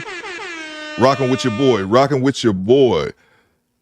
What was that? Big Bear Podcast. Bang! Bang! It's good! Shout out to South Africa. Make sure y'all show Big Bear some love and subscribe to his channel. Mona, could you drop Big Bear's podcast channel as well? You know, as well as yours and anybody else. I don't think I said it enough. I don't think I've said it actually that often today. But yeah, make sure you guys check out Big Bear Podcast. Watching from South Africa, by the way. Shout out to the whole continent, man. Shout out to South Africa. And shout out to the Do Better Squad. We in here. I'm rich, bitch. Wrong button, but I'll roll with it. Yeah. Can I speak now, yeah? Yep. All right, cool. Everyone who's in here, yeah, who hasn't seen the video, please go back and watch the video and watch the way he spoke to me, okay? And she don't have a rebuttal. You're going to see for yourself that he was very rude, okay? Now, you may listen. See what you're doing right now is rude because I'm talking to you. You're not even listening to me. When you the reason he reacted like that because you just ignored everything that he said. He realized in the moment that what he just said, he just wasted breath. And I don't really talk. My ex-wife was similar like this, and she'll admit it. I would spend time talking to her, like just trying to talk our issues out. And we were both in our early 20s, and that was the most frustrating thing to me because it's like, I'm your husband. We got issues. I'm trying to work it out with you. I'm not just like, fuck you, bitch. I'm out of here. You know, like, I don't care. I would sit back and try to resolve the problems. And I would just talk to her. And it was like, you ever talk to somebody for an hour and just realize, man, I just wasted an hour of my breath. Like, I'm not talking just to hear myself talk. I'm not a talkative person at all. This podcast is the most talking I do in a week. Actually, Theo Cooper, believe it or not, is actually a man of few words. But I would talk to her, and it would just go in one. I wouldn't even say one ear and out the other. It would just fall on deaf ears, and that was so frustrating to me, man. because I would think like I'm trying. It's not like I don't give a fuck. I'm legitimately trying, but that's why he turned like that. That's why his body language is like that, because he realized that nothing that he just said landed on her. So he just wasted his breath, even though everything was completely rational, in my opinion. When you spoke to me, I looked at you and I listened to you. So please don't disrespect me. You know again. what? You're right. You're right. I'll listen. I'll look and listen to you. Go on. Right. So what I'm saying is, to you, that may not be disrespectful. Maybe you're used to speaking that way, yeah? Or maybe Salute, you Big guys Bear. are all right with that. Now, me, I'm a rapper. I've never done a podcast. That's my first podcast I've ever done. So I'm not used to that stuff, yeah? Used to what? And even though it's a podcast, it does not mean that anyone has the right to speak in a disrespectful way. I don't care if it's a podcast. Okay, now you're saying that you wasn't rude. I'm telling you that you was rude. You see me, I'm a good person. I've got a good heart. I don't violate people. I don't start trouble. And for me to feel the way I felt, you was rude. Fuck how you felt. I'm sorry. I think this microphone is expensive enough I can scream at it and not blow your eardrums out. Fuck your feelings, man. Fuck how you feel. That man did not do anything to her. You were triggered, exploded, and embarrassed your 40-year-old self. That's what it was. And now you want damage control saying, well, no, you were rude. No. He even broke back specifically what happened, because he said he went back and watched it 5 times. And I know I've seen it several times. And what he says matches along with what I saw. Fuck your feelings. Don't nobody care, man. And I'm being nice about the shit. Because if this was a man, I'd be calling you all type of bitch ass dudes, man. What is going on here? So this is where we're at. So anybody can feel offended at anything at any given time. That's childish behavior. Shout out November Sun. I see you. That's childish behavior, man. Now, you might not want to think that I'm telling you, you was rude. I showed it to my brother. I showed it to my boy. I showed it to my cousin. I showed it to my friends. And each and every single one of them said to me, my man was rude. Of course they're going to say that, but that's because they're your people. And they're probably unaccountable just like you are. And I said all that to say this. Can we get a third person to join the channel membership? Back to it. Yeah. Furthermore, they said to me, lucky that we never come and we wasn't sitting there. Okay, so I know for a fact. Go subscribe to Mona D's channel. Let me speak and then you can speak, okay? Right? Let me speak and then you can speak. Because if you had a sister and you were sitting with your sister and a man spoke to your sister in a disrespectful way, you ain't gonna like that, okay? Anyway, you're saying you wasn't rude. I'm saying you was rude. I didn't like the way you spoke. Come do this live in Australia. Disrespected me, so I responded. Yes, violence is not good. But the way you lot tried to make it out, it was like I said, I'm going to murder you. Yeah? When I said to you, I'll smoke you myself, I wasn't talking about murdering you. Man, bitch. Stop the cap. Why you always lying? My damn. Well, we don't believe you. You need more people. I'm so upset. I want to hit this soundboard, but I'm going to break this bitch. Stop the cap. Why you always lying? Well, we don't believe you. You need more people. Swift, are you kidding me? Daniel, are you kidding me? Daniel was watching this live. Daniel, what are you saying? She trying to threaten him. Hold up. Can y'all believe it? I'm going to hit this bitch again while I'm looking for the chat. We don't believe you. You need more people. I'm looking for Daniel's chat. I just see here. Make sure y'all join Mona's channel as well. I cannot believe she just said this nonsense. Daniel says she's trying to threaten him with if my people came on the pod. Facts. But she also said, and she just said it again, Daniel. She said it during their exchange that I'ma smoke you. Now she up here saying she didn't mean it like that. Get the fuck out. Well, we don't believe you. You need more people. I'm gonna lose my shit at the end of the podcast. I've been chill all day. This bullshit. I hate unaccountable people. And I've said this before, people that react out of emotion. Somebody said it in the chat earlier. I'm sorry. Let me know, raise your hand who it was. Somebody said in the chat earlier that making a decision like that, it was along the lines of you can make an irreversible decision in a few seconds that last a lifetime. Somebody said something along those lines in the chat, and let me know who that was. But I say something similar. I say the thing that Big Theo taught me: the decisions you make today affect tomorrow. If you've been rocking with this podcast, I know you done heard me say that because my dad used to tell me that when I was a child. And I was talking to my brother-in-law one day about that. And he said, yo, your sister says that all the time. So my sister remembers it as well. And what it is that moment of anger, you being upset, you being pissed off, now you letting off threats. You on 100, you just letting it off. But now you can't put that toothpaste back in the tube, man. Like Jay was saying, or somebody was saying out in Compton in LA or whatever. It don't even matter where you from, man. It's like, what was that dude? Where my Texas guys at? I know Jay Dillinger.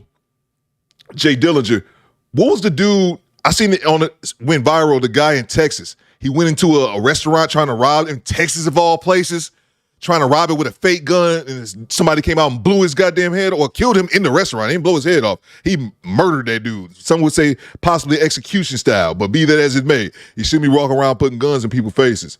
Let's see. That's crazy to me that she just fixed her mouth to say, I wasn't talking about killing you. Yeah, she was making a lot of threats for you. Facts, man. Am I hearing things?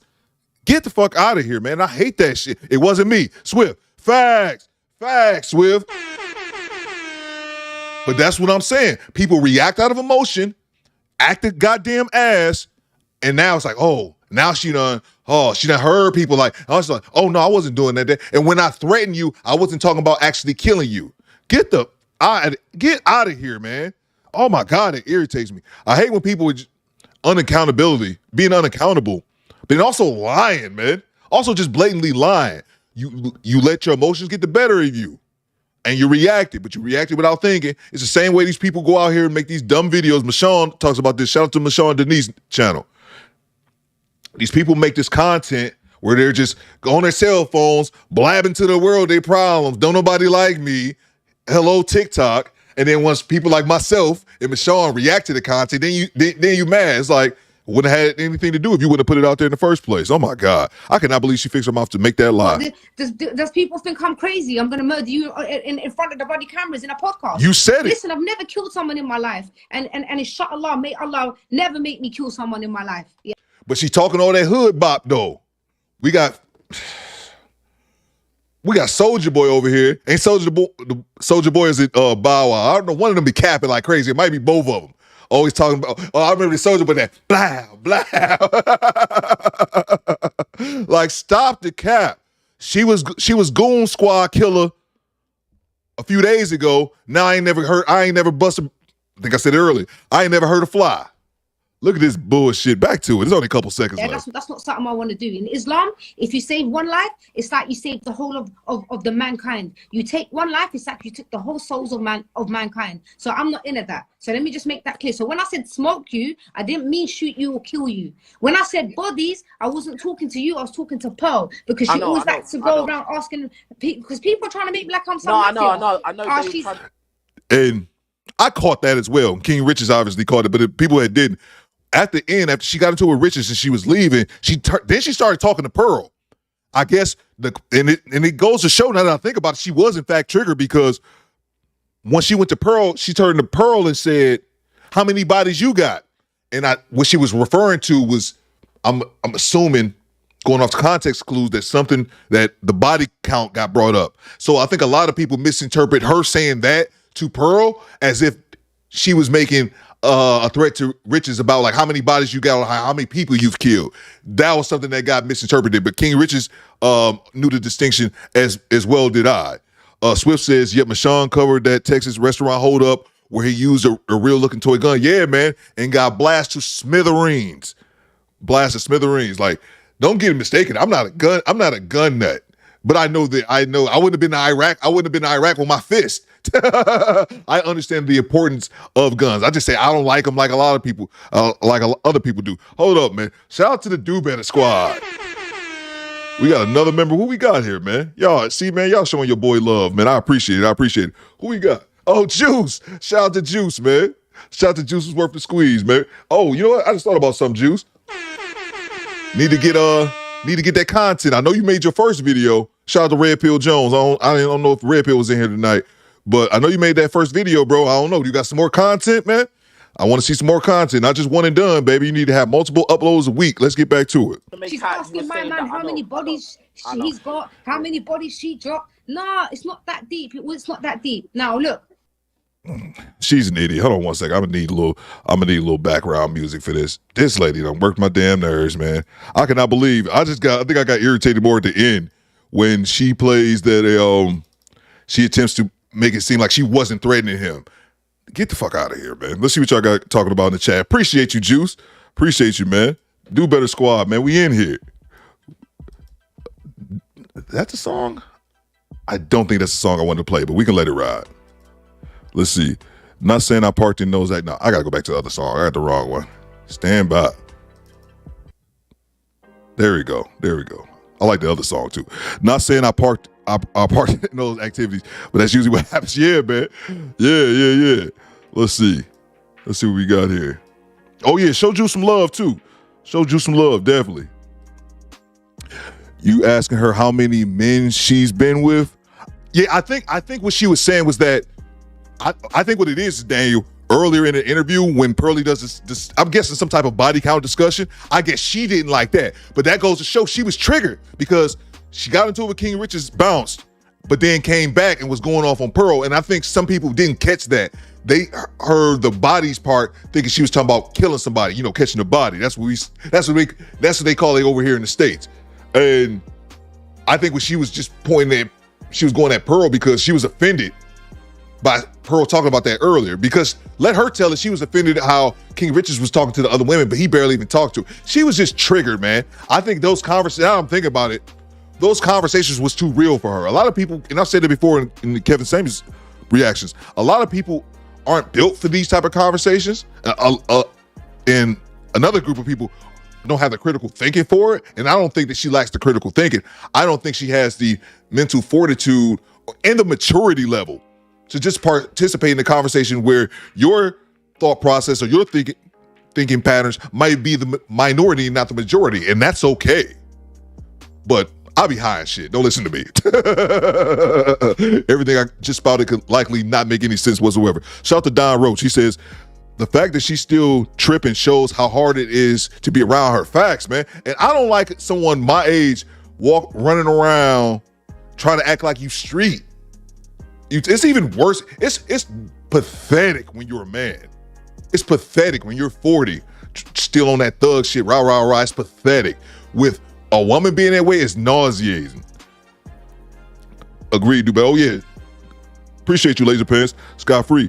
Oh, who told me earlier? I saw that clause. I put it on the screen. I meant to say something, but I got distracted by the membership. He said, come out, do the show live in Australia. Hey, bro, you're going to have to fly me out, man. Australia. I got to get flued out to Australia, bro. YouTube money ain't paying like that. I'll be there. I said this, though. I said this to Daniel, man. And this is me manifesting. I can't believe it. But I said, this YouTube shit is going to get me to the UK. Maybe not Australia. But if Destiny can do it, why can't I? I might have to dye the little hair I have left blue. See if that works for me. Let's see. Her asking her how many bodies she got tells you a lot about how she moves. Yeah, man. Yeah. She's in my opinion, she's a bluffer. She's talking about it like Pearl should be scared. Yeah, exactly, man. Exactly, man. And let's not forget Esther, who went down in the lobby of Pearl's building and did an IG rant. And Pearl, and I think Styles Point said it earlier in the stream, she'll never be invited back on there again. Let's see, what did you say? I see Mona D says, what did you, yeah, I think I said something to Juice about his content. I don't see Juice's point. Getting bigger than that. Oh yeah, man. We growing, man. Slowly but surely, man. We are growing. It's crazy because you see so many new faces around, but we'll get there, man. We'll get there. I'm hoping my 1 year mark for the channel is June. So we still got 4 months, man. But I would love to be at 50K by June. That would be so dope. That would be so dope because I never thought Mona D said this in her live. Excuse me. Mona D said this in her live. We're gonna get out of here in a minute, guys. Mona D said this in her live earlier. I was watching. And make sure you guys sub to Mona D's channel. Go sub to her like now. And Mona D said something, and she said, I think Mona just hit 300 subscribers. She said, I never thought I had 300 people. You ain't the only one. I didn't think I would have I didn't think I would have 300 people, let alone we closing in on 30,000, bro. It's crazy, man. I appreciate y'all spending your time with me, sending super chats, hitting the Cash App, and just rocking with you, boy. You ain't got to do none of that. You ain't gotta do nothing. That was Claus that said that. Claus said she can't count that. Yeah. Claus, yeah, I come out to Australia, man. I heard it's a beautiful country. I've never been. I spend most of my time in Asia. Most of my time in Asia is my overseas endeavors. But I'm not one of those, because I was overseas. I was in Paris last February. Yeah. So I've traveled a little bit. I just haven't made it out to Australia. Because there's some people over here in the States, bro. They be from Ohio, ain't never left Ohio. And let's see. Oh, yeah, Super Bowl Sunday as well, man. Let's see. Just by the way they talk, it's easy to detect the fakery. Yeah, man. That tough talk. Like I said, real wolves don't have to wolf. They just do that shit. And she's just adamant. It would have been one thing if she just said it in a like a statement just passing by, Daniel, that'd be one thing. But for her to constantly regurgitate, I'm hood, I'm tough, I'm hood. No, you ain't. No, you ain't. Because you feel the need to say that. You feel the need to project that because you know you're not built like that. And that's okay. I know I'm not a street dude. I've known that since I was a kid. My folks, I wasn't one of those hard-headed children. My parents taught me something and I understood it. I wasn't the person who had to burn your hand on the stove to know not to do it. My parents tell me, you burn your hand doing that. I'm like, I ain't doing that. My parents taught me early on that the streets only lead to jail or in the grave. And then I would see, and then growing up in the environment, I already knew what it was. So, hey, ladies, Muslim Geechee said, now she can't, yeah, man. I can't stand no liars, bro. I cannot stand liars. I agree that it's more entertaining. Oh, yeah, and then the other thing, too, because it's Sunday, no, it's Saturday. Morning show started Monday. I need something to react to. Y'all send me something. I probably shouldn't have waited till the last minute of this podcast to say this, because you guys could have been giving me good ideas in the chat. I need something else to react to. Start for Monday. I'm going to be going 8:30 live every morning, 8:30 to 9:30. Speaking slower really helps. Not tripping over your words. 8:30 to 9:30, or an hour-ish. It'll probably be like an hour and 20, knowing me. But an hour-ish show starting Monday through Friday at 8:30. I need something to react to. I just realized, though, this is my third live where we didn't look at Kendra G whatsoever. I don't love Kendra G. I actually despise Kendra G's show, but it's good content. I would never watch it myself. I go over there, read some comments, go by the video title. If it seems ratchet enough, we'll play it. But that's one thing I want to know. If you guys want to react to that, we can react to that. If it's something else, it says go cheat. Oh, yeah, that's right. Oh, yeah, that's right. Cree got some stake in the game. Hold on for a second. I forgot. Cree is in Kansas City, Missouri, born in St. Louis, though, man. I know. I was going to say I know everything about y'all. No, I don't. But I know what you tell me, and I remember it. Yeah, that's right. Cree is in Kansas City, looking for their second Super Bowl in the last couple years, I believe. Shout out to them. I think they playing out in Phoenix. Shout out to anybody out in Arizona. There you go. Is there a link for Mona D's channel? I might have missed it. I'll drop it. I don't know if Mona's still in here, but I'll drop it. Let's see here. Mona might have took off. Scott Free, go KC.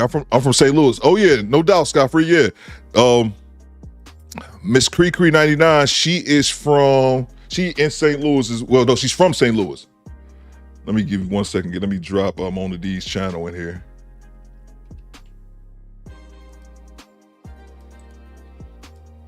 Super Bowl. Let's see. Oh yeah, no doubt. I got you, Mona. And thank you as well, Mona, for always holding it down in the chat.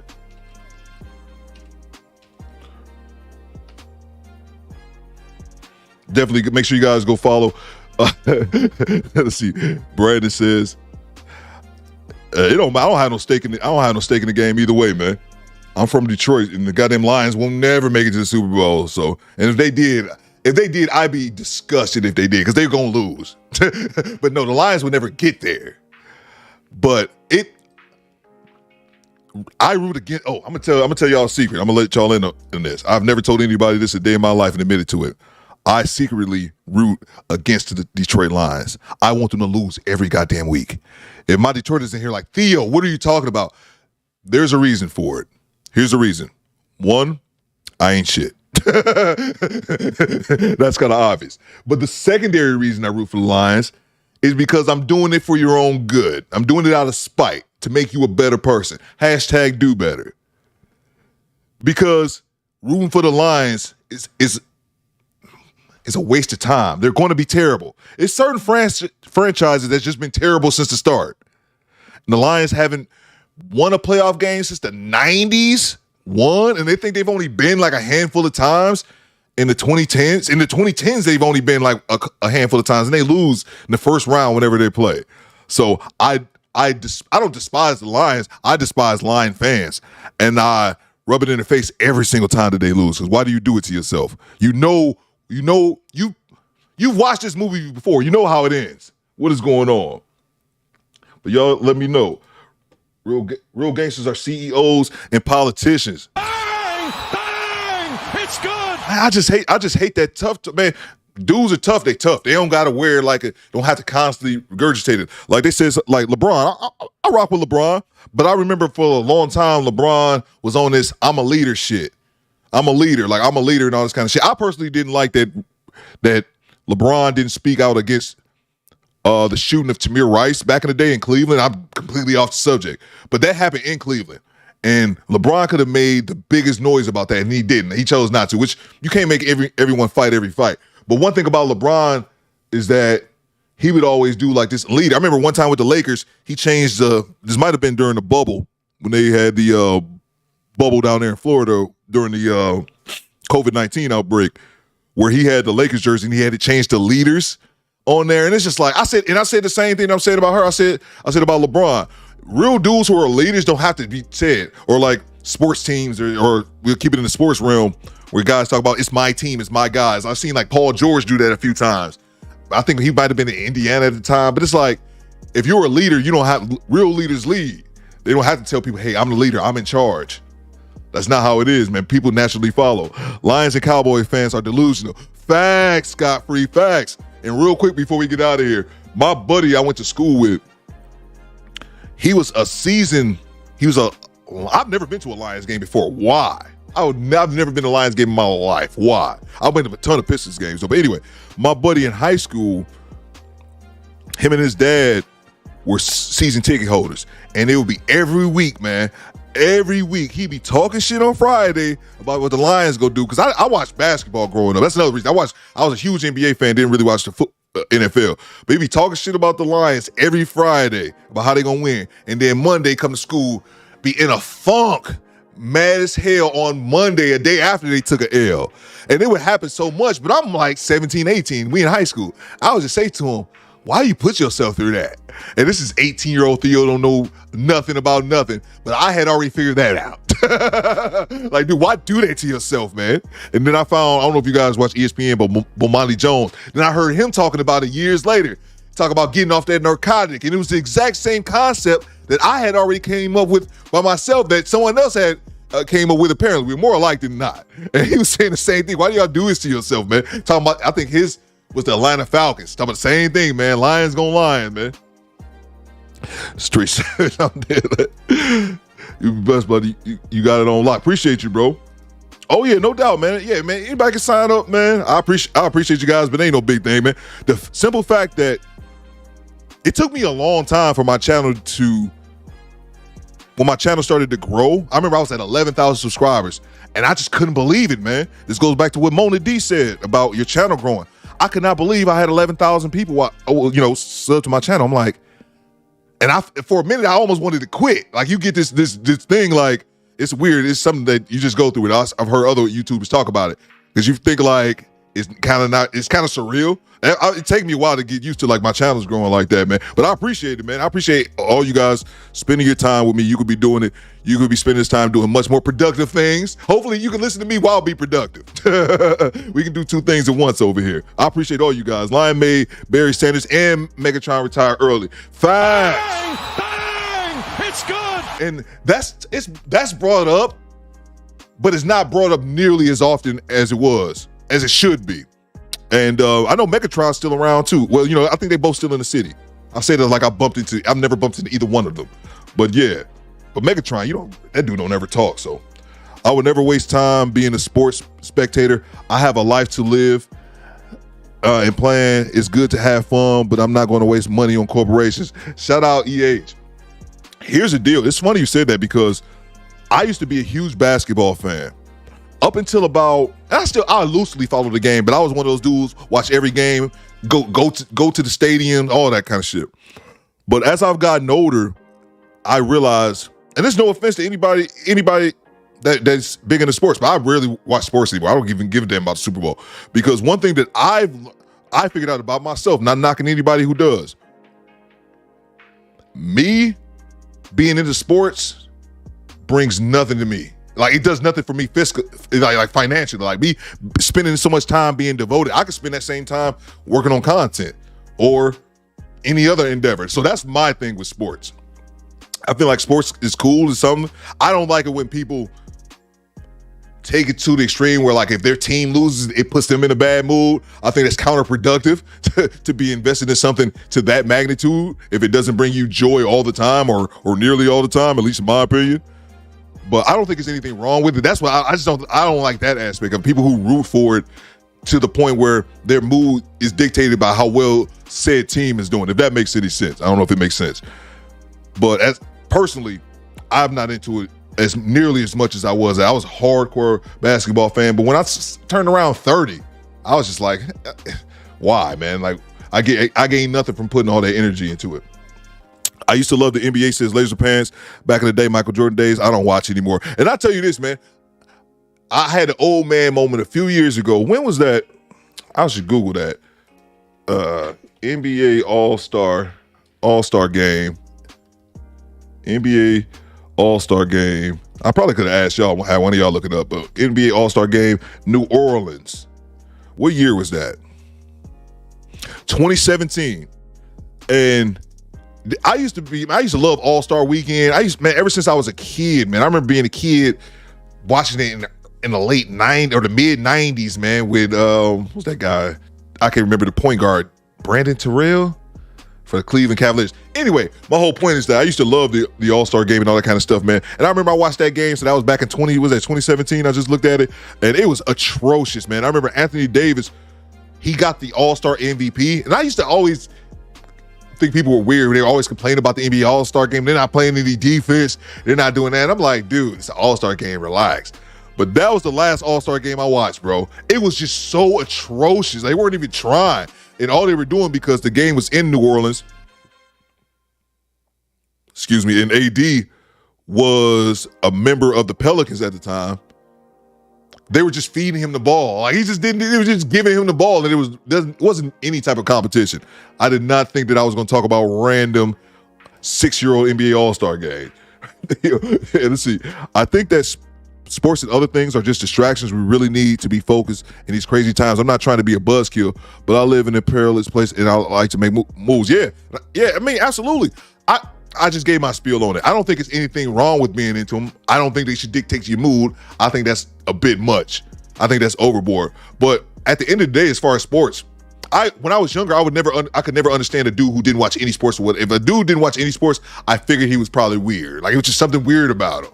Like, every man is going to be into some type of sports. And I still follow it loosely. I might watch a little clip of Undisputed here. Rarely, I don't really watch First Take, but I might watch a clip every now and then. But yeah, I don't gain anything by keeping up with LeBron James, who's a billionaire now.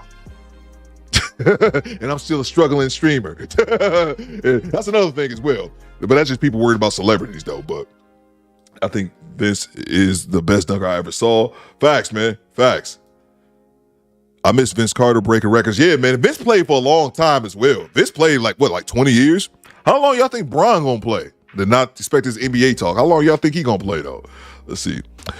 I spend time bettering myself, making myself pretty and beautiful enough to attract a husband. That's my life is about, besides making money at my job. Facts. Yeah. It just can be This is the guys to me just more who like spin their world revolves around.